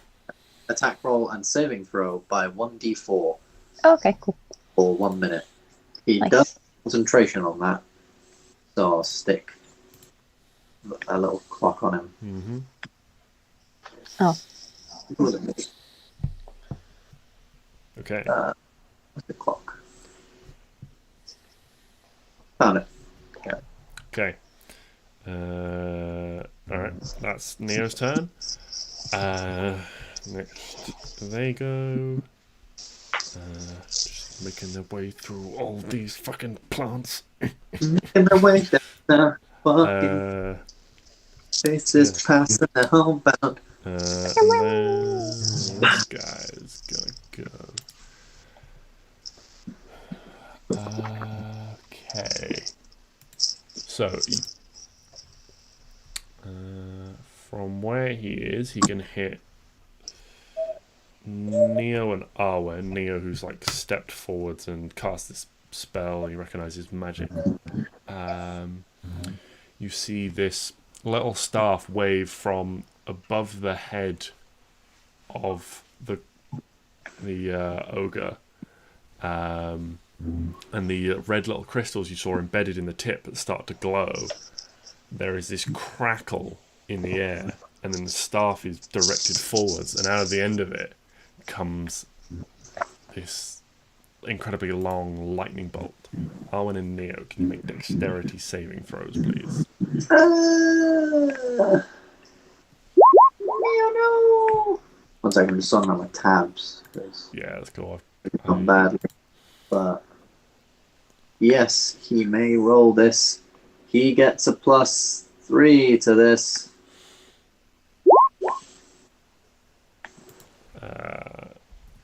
Yeah, he's got 18. Yeah, so Neo passes, Arwen fails. Woohoo. So you're going to take the full damage. I'm going to roll this on roll20 because it's much quicker. What damage is it? Lightning damage? It is lightning damage, yes. Well, that's 1. I didn't mean to roll 1. I meant to roll 1. I'll roll the extra 7 now. So that's 29 total damage to you, Arwen, and 14 damage to Neo. Do I have to use my reaction before you roll the damage, or can I do it now? No, you can use your reaction if you're using absorb elements, I believe. Yeah. I believe it says when you take damage. Yeah.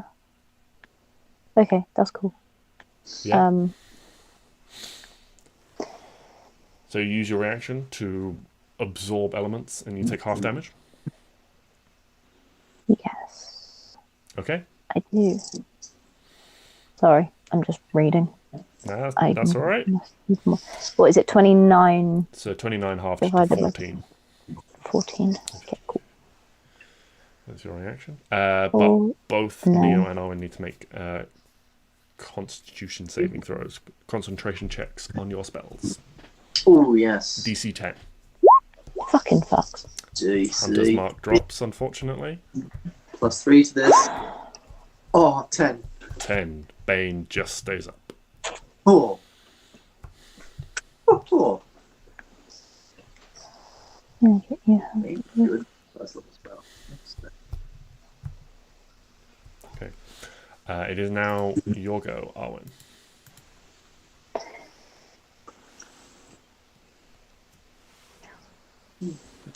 Okay. 5, 10, 15, 20, 25. Okay, can I... Really quick. Yeah. It says, on Absorb Elements, Mm-hmm. Also, the first time you hit with a melee attack on your next turn, the target takes an extra 1d6 damage of the trigger. Yeah, so Yes. basically, yeah. If you don't use that- this turn, you won't get that extra damage because it has to be this turn.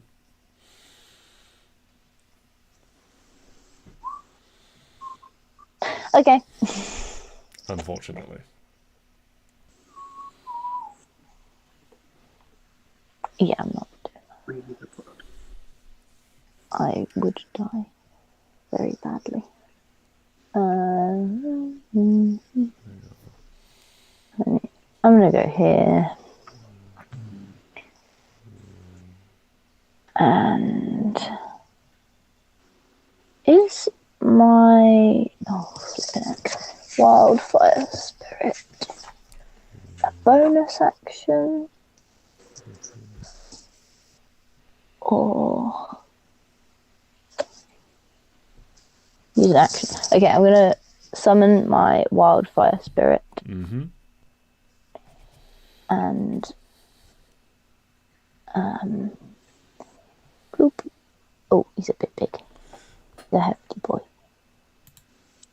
I can't make him smaller. Alright, I can. Thank you. Put him there. Okay, and I'm going to tell it. How far I can summon it within 15 feet of me? I believe it is within 15 feet. 10 feet. Okay. So that's why. So I'm going to put him there. Okay. And then tell the spirit to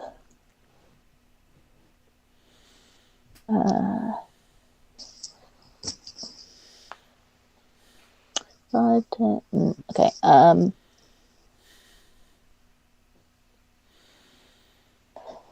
To run up to the thing and then teleport into its kind of space and then run back. Okay, what's it doing? So you can move it. So Okay, so it's there. yeah. It's going to go... Right, it's going to go 5, 10, 15, 20 feet to Okay. here. Yeah. It's then going to teleport Mm-hmm. to here. Okay. Okay. And then it's going to go... It's extra 10 feet of movement back away. But Okay. when it's done, they need to make some kind of Yeah, when it teleports, it's going to Right. make... They have to make a save. Okay, But what sort of save do they need to make, and who needs to make the save? Okay. Then each creature within 5 feet of the space Okay. that the spirit. So that is the ogre and the orc, as the dwarf is riding on the back, so he's more than 5 feet away. Mm-hmm. They need to minus 1d4. Yeah.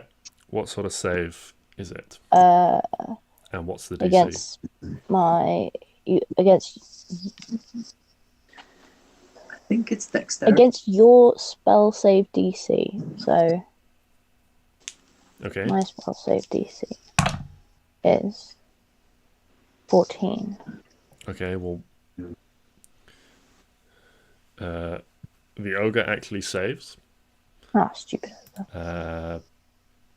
even with its -1 dexterity.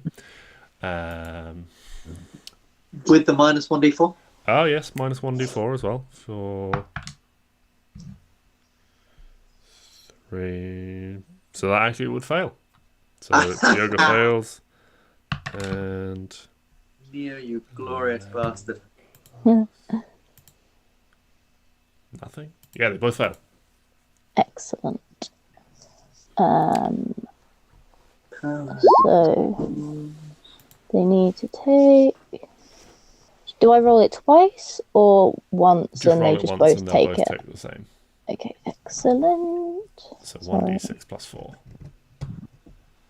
That's. Oh, it didn't do the rolly roll, so I just have to roll it myself. 1d6. Oh, for fuck's sake. 5.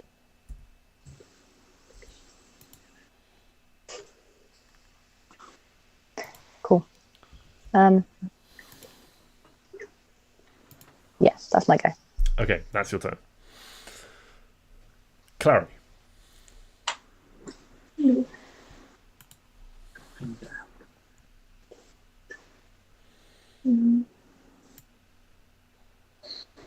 Still there.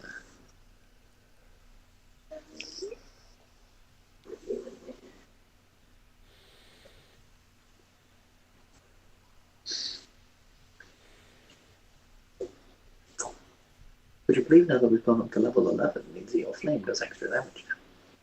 Does it? Yeah, now it's 3D. Now 3d10. No, it does automatically. It says 2d10. Oh, maybe I'm wrong. Maybe it's It 13. should do it automatically if it's pulled in as a cantrip. If you set it up manually, you'll need to update it. Yeah, there's a cantrip. Yeah, I thought. Yeah, but did we make that, or did you? I don't know. Well, you can, Well, make it a 3D. yes. Hold on. Yeah, while they sort that out. Sorry. It was 1d6 plus proficiency bonus. Yes, so 5. Oh, okay, cool. I have. Sorry. Don't worry. I made a note. I Sorry. know what your stuff does, even if you don't. I'm dumb. That's alright. You haven't used your spirit much, so lots of things to get used to.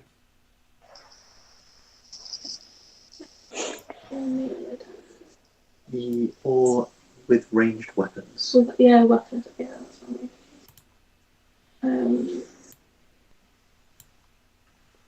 Stix, you're up next. I already know what I'm doing. Cool. Sort of. Is there going to be some sort of step involved? Is there going to be a smite involved? No, Oh my. probably not this round because they're. I mean, now you know. Oh. Tempted me. Did Now not. I've put ideas in your head. Oh no, it's awful. Right, bonus action hide. Yeah, you can attempt to. Yeah, there are like small little like trees and stuff around. It is just not going to be easy to hide, but yeah. So you like rush forwards and like while they're distracted by the like fiery explosion from Arwen's thing, and their like night vision is sort of dazzled, Clary takes the opportunity to like drop and like disappear behind a small like bit of scrubland bush so they can't see her. And then I'm gonna throw a dagger at this one. Oh, I've got my belt thing, don't I? So if I throw my nice dagger, It'll come back. it comes back. It does indeed. So,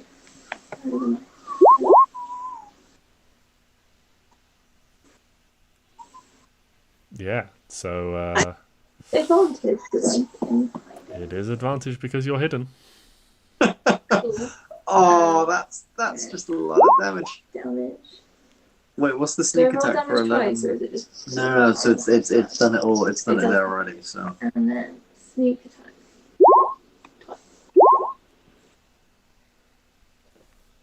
jeez, that's 40 damage just from the sneak attack. The one with the yellow head. Okay, yeah, there's supposed to be like a dot on it, but it's for some reason put it on his face. That's 60 damage overall. Fuck! Always put your anger on them. Wait, how much did you roll then? Oh, it's 66. No, you did get right. Okay. I was gonna say because it went up. Yeah, and then roll a d8 for your crit. Extra things. An 8. Okay. So, excuse me. What's the element of your elemental dagger? Oh, I don't know why I have that. I think I'm lightning. Would you have changed it back to lightning when you got the new lightning crystal? Yeah. Okay. So, Right. Arwen summons this fire spirit that runs in and like flashes in fire. Everyone in the group recoils and is sort of temporarily sort of blinded and looks away by this sudden bright light. Clary, taking this opportunity, dives behind a small piece of scrubland bush so that they don't see her. As they recover, you hear the orc in front turn around and it's like, Dawn, what happened? What went wrong? Why is that one still on its feet? As this dagger is buried, as it turns around to look at the dwarf, this dagger is buried in the base of its skull. The lightning fizzles and its head just explodes. Jeez. Jesus! And then there's this, as the dagger is summoned back, and this body just goes, just splats in the mud. Well, damn. That's your action. Bonus action, movement. Any more movement? Yeah, I should probably definitely come off now. Maybe. Shuffle around the side of us. Okay. Stix, what are you doing? Oh, well, after seeing that absolute caboodle, caboodle? I don't know. It's a made up word. I'm gonna... Oh, see, I could make it up to 5, 10. How's that guy looking? The one that Clary shot. Yellow head. What? The one whose head exploded? He's dead. Right, okay. Yeah, sorry, Right. I forgot to put an X on him, but yeah, he's dead. I was gonna say, right, yeah, okay. No, his head exploded. So it's...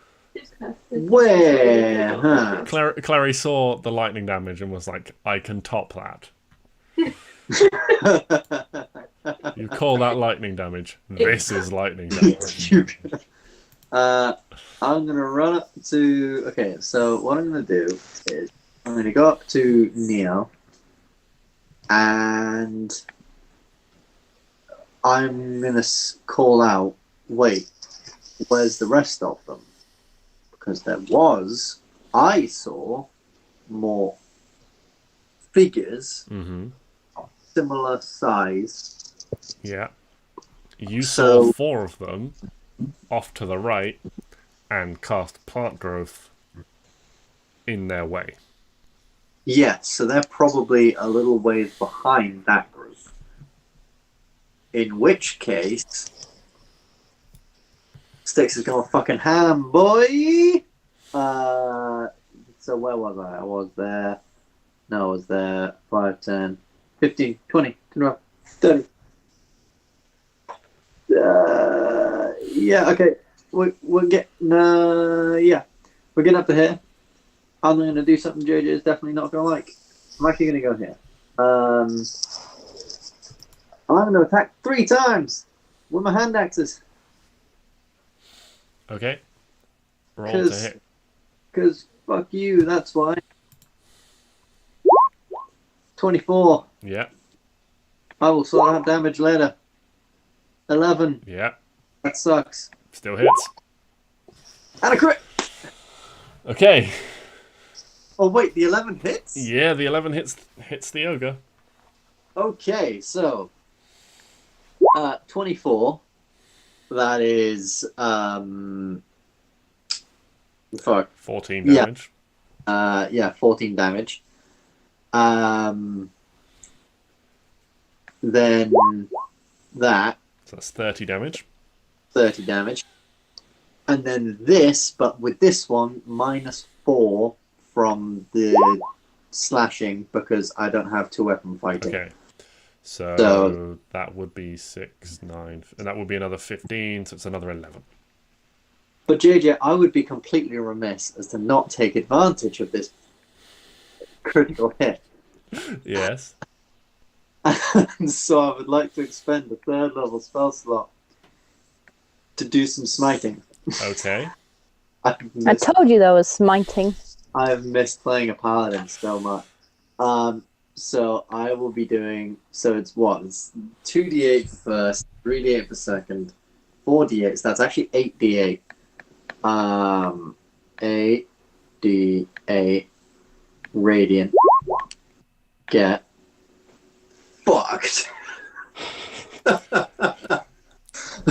So while blood still like rains down from the sky and seems to have got in the eyes of this ogre, Stix just runs in, and as it's sort of like trying to wipe its face, he just like cuts through both first one leg, then the other, and as it drops on these 2 stumps, he just turns the hand axes around and just with one strike just takes the head off the ogre. Boom. Is the dwarf alive? Yeah. Yeah, the dwarf is fine. The dwarf was unable to be hit from that position because he was on the back of the ogre, so he's absolutely fine. Although you do hear, as the ogre like drops to the ground, you just hear him say, like, just mutter a small whimpered prayer in Dwarvish.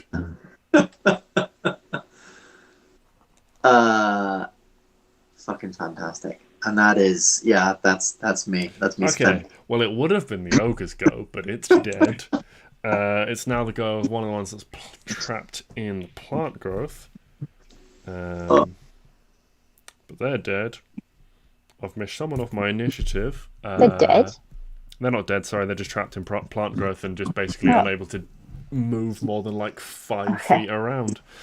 I've missed someone off my initiative, so I'm just going to stick them at the same place as the other one. So they'll go now, but they're also in the plant growth. So we go back to the top with Neo. Neo is going to kind of blink a couple of times and be like, well, okay. And then run up 10, 15, 20, 25.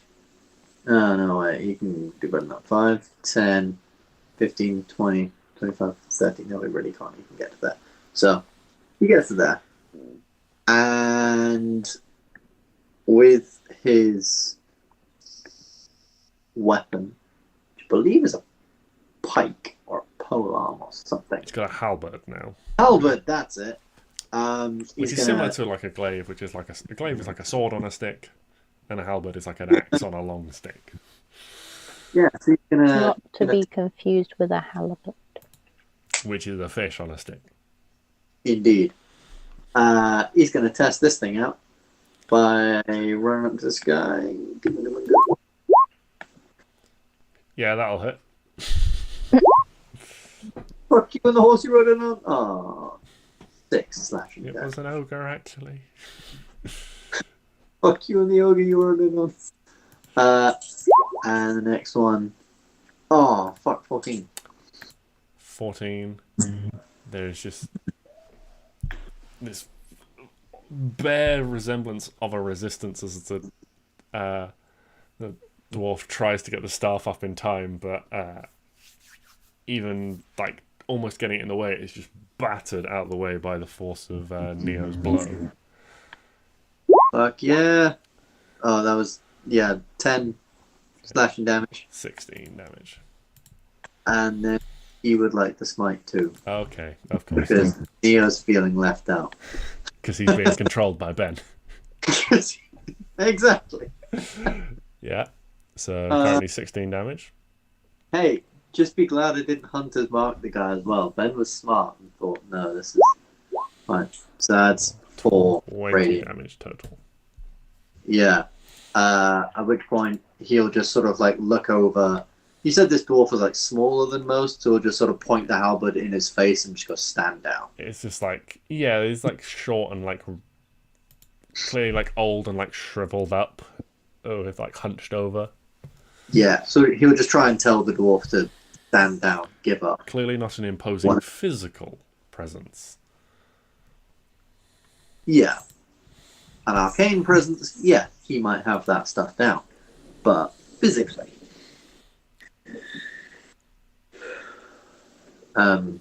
Yeah, and that's Neo. Okay. Next is the turn of the guy strapped in plant growth.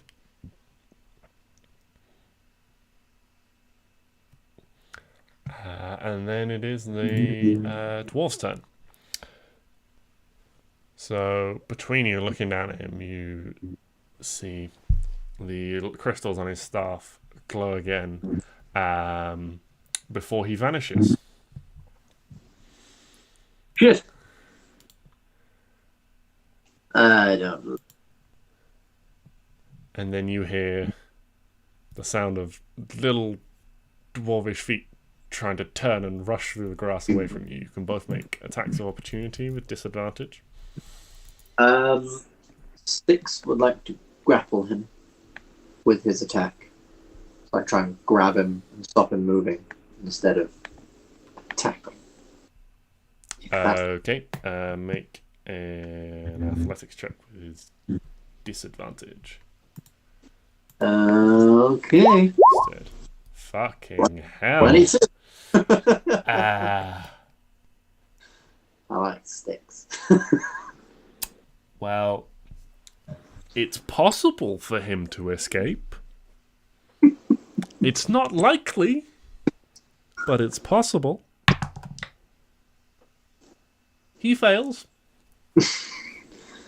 Fantastic. So just as he like turns invisible, you like sense what he's gonna do, and you're like, "Oh no, you don't!" And you reach out and you manage to like grab hold of like the long cloak on his back. Does Neo still get an attack of opportunity?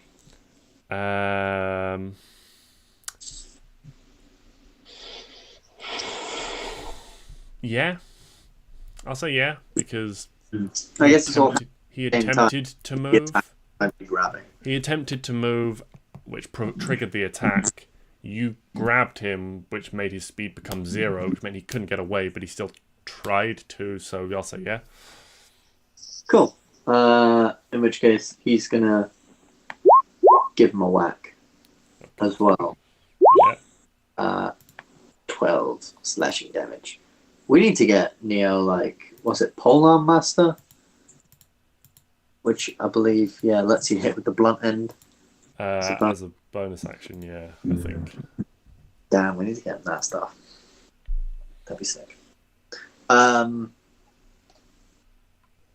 wait, no, that wasn't with disadvantage. Sorry. I'll just roll him another hit. Yeah, it still hits. No. So, Right. So 12 damage. Oh, now he gets the natural 20 on the concentration check. Not on the fucking avoid the grapple check. Stupid fucking dwarf. yes, this invisible dwarf. He's got +2 dexterity and -1 strength. So he needed a nat 20 to escape the grapple. And now he gets it. Doing dwarves proud, I see. Absolutely. What a useless dwarf. Absolutely. So that's his turn. So he's still invisible, but you have this like invisible thing like struggling in your grip, like twisting and turning and trying to pull away. Arwen, what are you up to? I've done 15, 20, 25, 30, 35. Okay.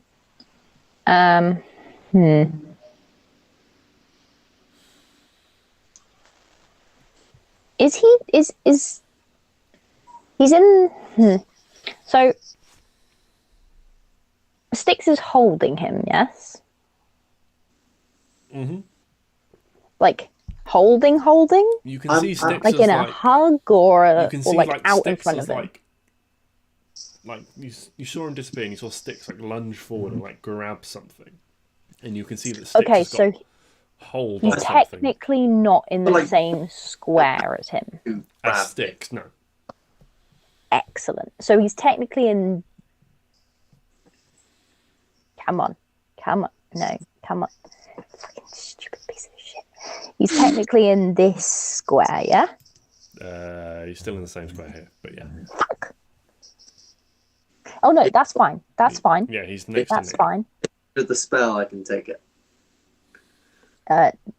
No, well, you'd be marked and everyone would have advantage to hit you, so I don't think that's a good idea.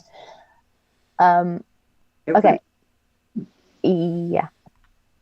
Okay, yeah, maybe that's not so. So fairy fire here, please. Okay. Which is a dexterity save. Yes, but he's being held, so he can't really. The annoying thing is being grappled doesn't actually give you any disadvantage on dexterity saves.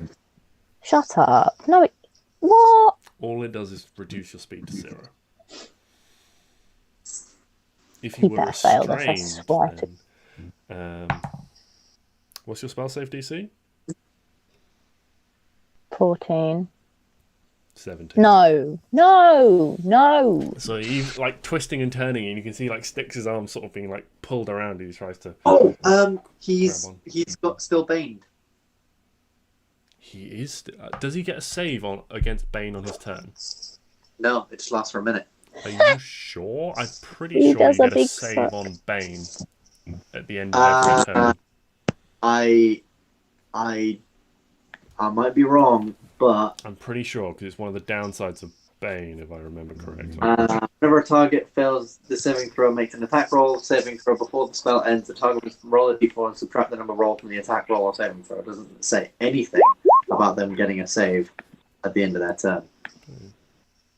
Interesting. It just lasts for a minute, and you gotta try and hit the concentrating guy. Yeah. Bane is better than I thought. I also learned today it also works on death saving throws as well, because it's a type of saving throw. Jeez. Okay. He still passes. Fuck you. He rolled a 1 on his d4. Oh, I don't care about his one. Stupid So he gets 16. little motherfucker. So even though he's like twisting and turning in the grip, he manages to avoid this sparkle of colourful Am energy. I allowed to use any spells today? Will you allow me just one? I mean, you've used them. You've just used them one. badly. You use them badly. The things I can say when we do this online and I won't get punched. Just you wait. It's Saving fine. them up. A tally's going down in a book. Vengeance will be had later, I'm sure.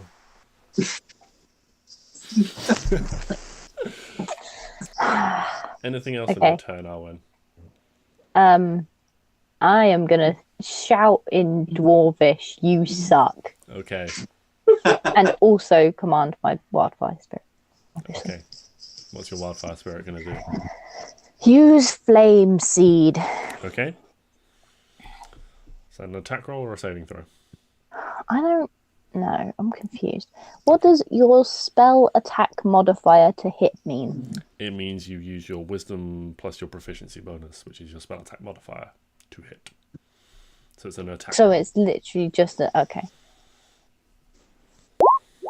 Did that use my thingy? Let's have a look. Yes. D20 Yeah. plus 5 plus 0? I'm Well, gonna Our go with proficiency bonus is currently 4, and your wisdom. What's your wisdom? 4. That's not rolling correctly then, but it is enough. Excellent. It should be at disadvantage. Your wisdom. 4. Then your DC should be higher than 14. I remember you saying your save DC was 14. Yeah. Save DC should actually be 16, same as me. I'm confused.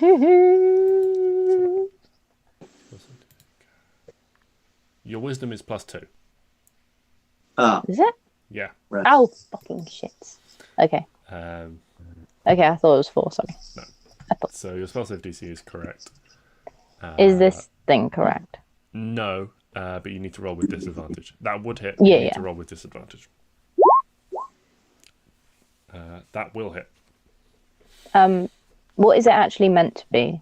It's meant to be plus 6 to wisdom 4 proficiency. Okay. Thought it was, but okay. Yes, 1d6. Can I do that? Oh, for fuck's sake. And then proficiency bonus is 4, so that's 8.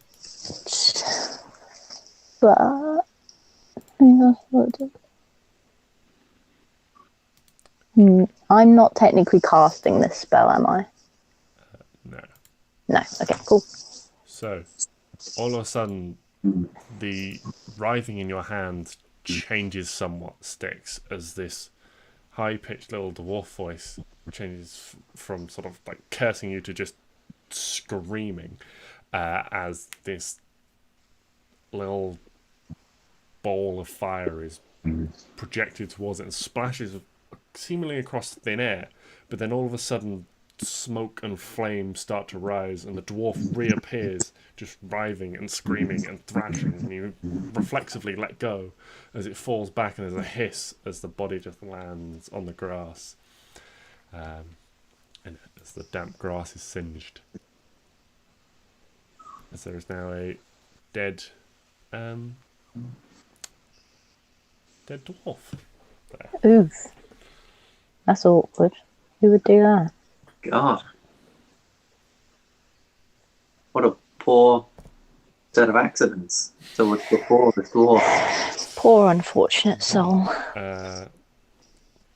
Klari, it's your turn. Stix has told you that they're somewhere off to your right. There were some approaching orcs. Yes, there were some approaching orcs, but I slowed them down. They're not quite here yet. Like, over this way. Yeah, well,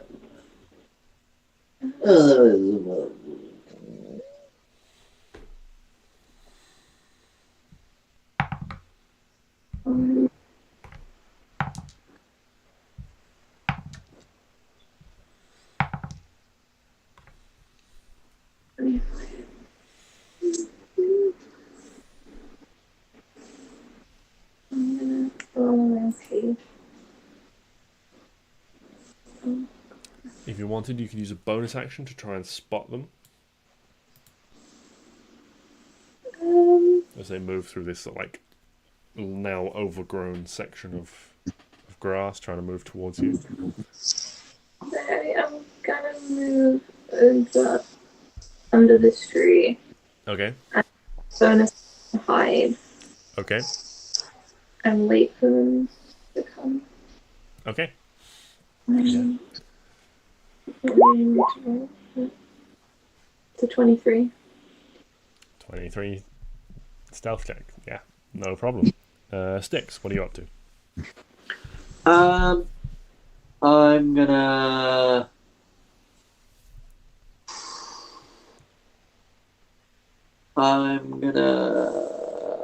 I think. Well, how's Neo's not looking? I mean, he's looking fine.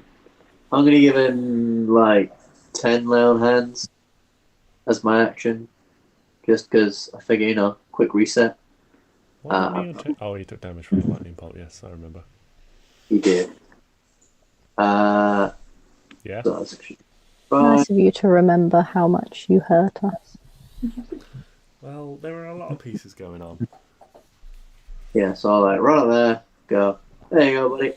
And then could I don't really suppose I can do healing at range, do I? No. Just throw a good berry at someone. I don't have a good berry. Oh, well, that seems like a you problem. What about a strawberry? I don't think straw is very good. I say that so late at night I can't go out and buy strawberries. Evil, evil man. Yeah, look what you've done to us. Look what I've done. Look what you've done. Those poor bandits To be fair, didn't know what they were letting themselves in for. they could have been coming to ask for help. We don't know. They did cast the first zone, Oh yeah, they did. which was a sleep spell. They did.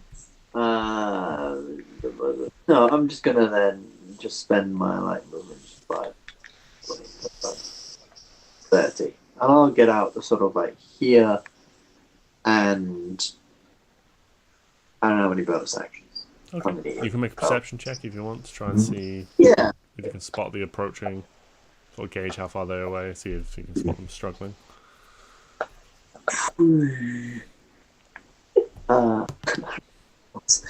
Perception check.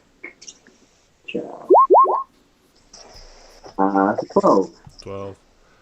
There's quite a lot of dense plant growth in that area now. It's quite difficult to see through the darkness. Unfortunately, you can't make them out at a quick glance. That's fair. After Stix is their turns. Then we go back to Neo. But I think what we'll do actually is just drop out of initiative for now. As you guys are looking in the direction of where Stix has identified that he thinks these orc bandits should be. But you can't see them approaching, and nor can you hear them anymore for some reason. It certainly seems like they're not coming in your direction. Are they running like little babies? They could be. Either they're running or I reckon they ran. Because even if they maybe they got close, saw the Clary blow up a guy's head and me cut off an ogre's head, and Arwen killed the dwarven guy, burn him alive slightly, and they just thought, you know what? Nah. And they fucked off. I like to think that's what's happened. Yeah. Just like perception check. Yeah, you can make some more perception checks if you like. Can we all? Or... Yeah, if you like. It's currently That's sort of my- peaceful. You can look out in the direction that... No, it isn't. Ooh, 18. Go. Oh, it's your birthday. Couple of minutes pass. When you get up in the back of the cart, like trying to peer out, and no, you can't see them anywhere, like in the darkness around you. Excellent. I can go back to bed. Yeah, I think we're good here. All right. Yeah. And 3 bodies by the side of the road. If you No. Arwen, you want any shoes? No, they look a bit ugly. Okay. I'm gonna pilfer through the pockets of these people. Okay. Make an investigation check.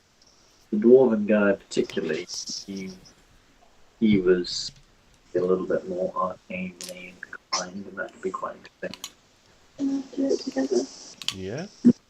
Yeah. Arwen's gone back to sleep. You can make it with advantage or individually. One with advantage or both individually. One. 10 Shit. is a really long. Yeah, you have a quick scan through his pockets.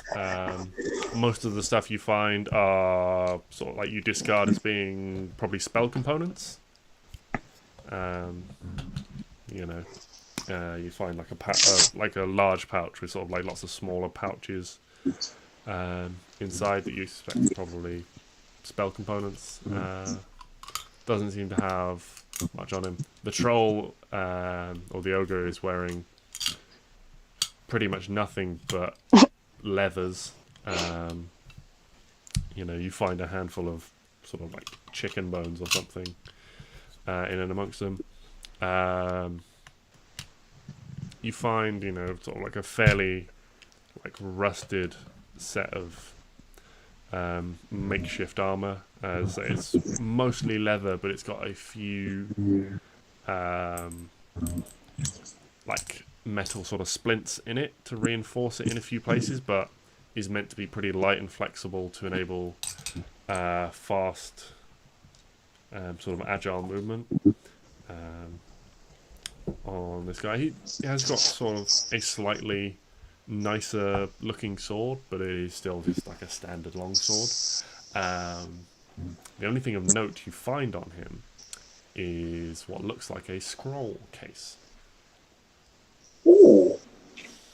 Sort of a sturdy, sort of hard leather tube with an end cap on it, held on by a couple of little button clips. Could we perchance open the scroll case? Indeed. Opening up the scroll case, you find 2 letters inside. The first is addressed to... You open it up and read it. It's addressed to a General Marcus Furnost. Furnost. Yes. Firnost. Furnost. Okay. Inside is details of a plan to send 12 men or elves along with this group led by Keth to pick off a caravan that is on its way north from Winstad. It will be arriving on the edge of the forest in 2 days, and they want to attack it before it enters into the forest. The letter offers General Furnost all the gold that the caravan is carrying in exchange for a singular chest amongst that's being shipped amongst the goods.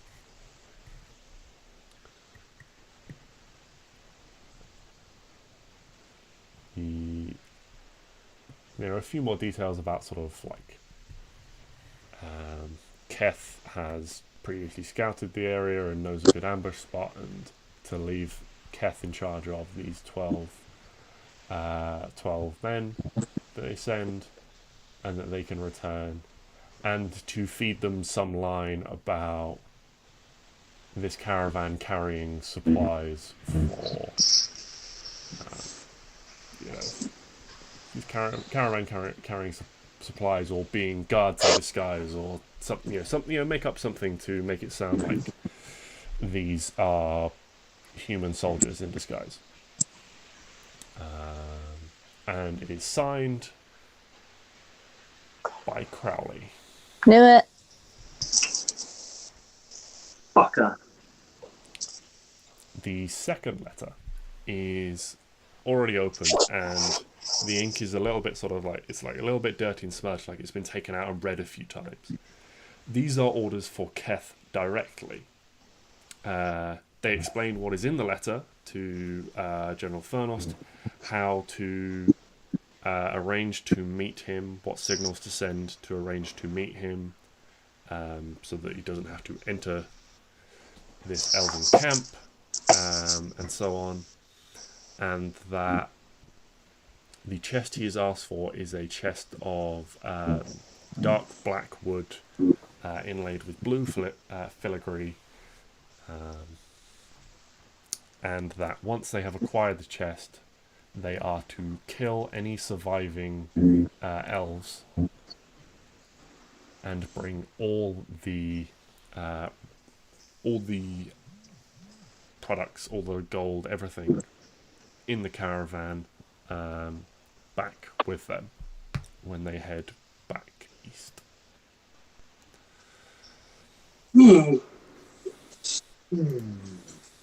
Okay. We didn't see well, they were still waiting on the road. Yeah. And we didn't see a chest with them, so I'm assuming they hadn't completed their mission before we've absolutely fucking murked a bunch of them. So if I had to put a guess on it, I'd more than likely say that this caravan hasn't come by yet. We've killed 3 of their number, the 12 that are meant to be taking out this caravan. You've killed the leader of this band, their mage, and their ogre, and they were to have 12 elves assigned to help them. Oh shit! Yeah. But you suspect that this caravan that they will be targeting has not come through yet, and that they had not yet acquired the help of these 12.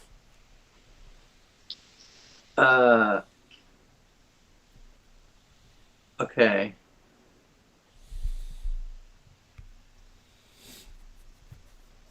Well, I mean, I guess if we've taken out their leader, and they haven't obviously got the help of the 12 as of yet, they weren't with them or anything like that.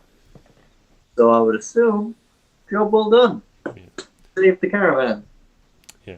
I mean, you also have the letter with Keth's orders in it, which explain how to arrange the meeting and so forth. So without that, you suspect they'll probably be unable to arrange that meeting. Yeah, that too. I'm going to quickly just produce flame and burn that. Mm-hmm. Yeah. I feel like that's probably the best thing to do. And then I'd like to get Neo's help, and whoever else wants to, in just moving a bunch of the bodies to sort of the side of the road, keeping them clear of the area. Yeah. Otherwise, yeah. Good job, team. High five. Pa. Boom. Yes. Neo. Pow. Okay. Oh, handbags are useful. Mm-hmm. Anything else anyone would like to do? Are we anywhere near my child? You're closer to Rosenzen than you were. my boy. It's fine. I reckon next session we'll My get him. beautiful boy. Find him and we'll get him. But yeah, with the job all done, I reckon we just get ready for bed. Yeah. You all head to bed for the evening. The rest of the evening passes quietly and uneventfully. To you all awakening the next day, ready for another day in the wagon. Another day on the wagon for you all. Don't you mean the W4G0N?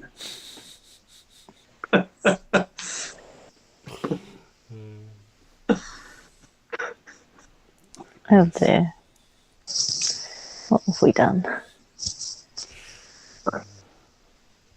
So, that strikes me as an excellent point to pick things up on the morning of the third day, is it?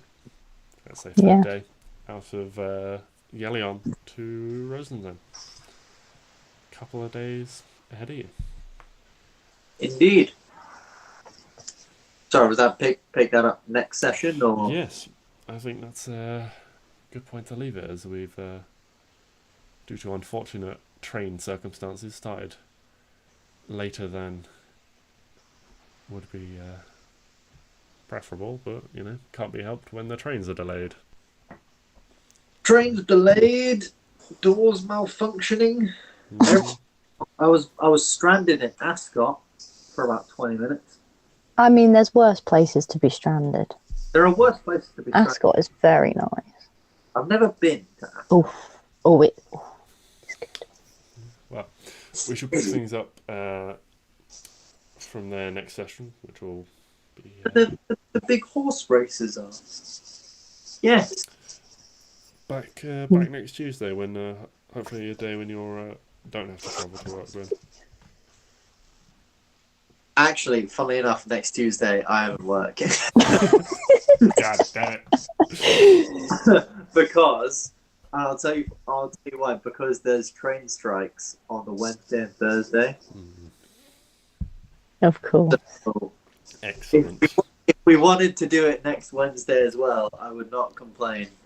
If you prefer, we can shift to next Wednesday for another week. I would slightly prefer it. So Yes. You've got a bit less stress. Yeah. Trying to get back in time. That's fine. Yeah, that's no problem.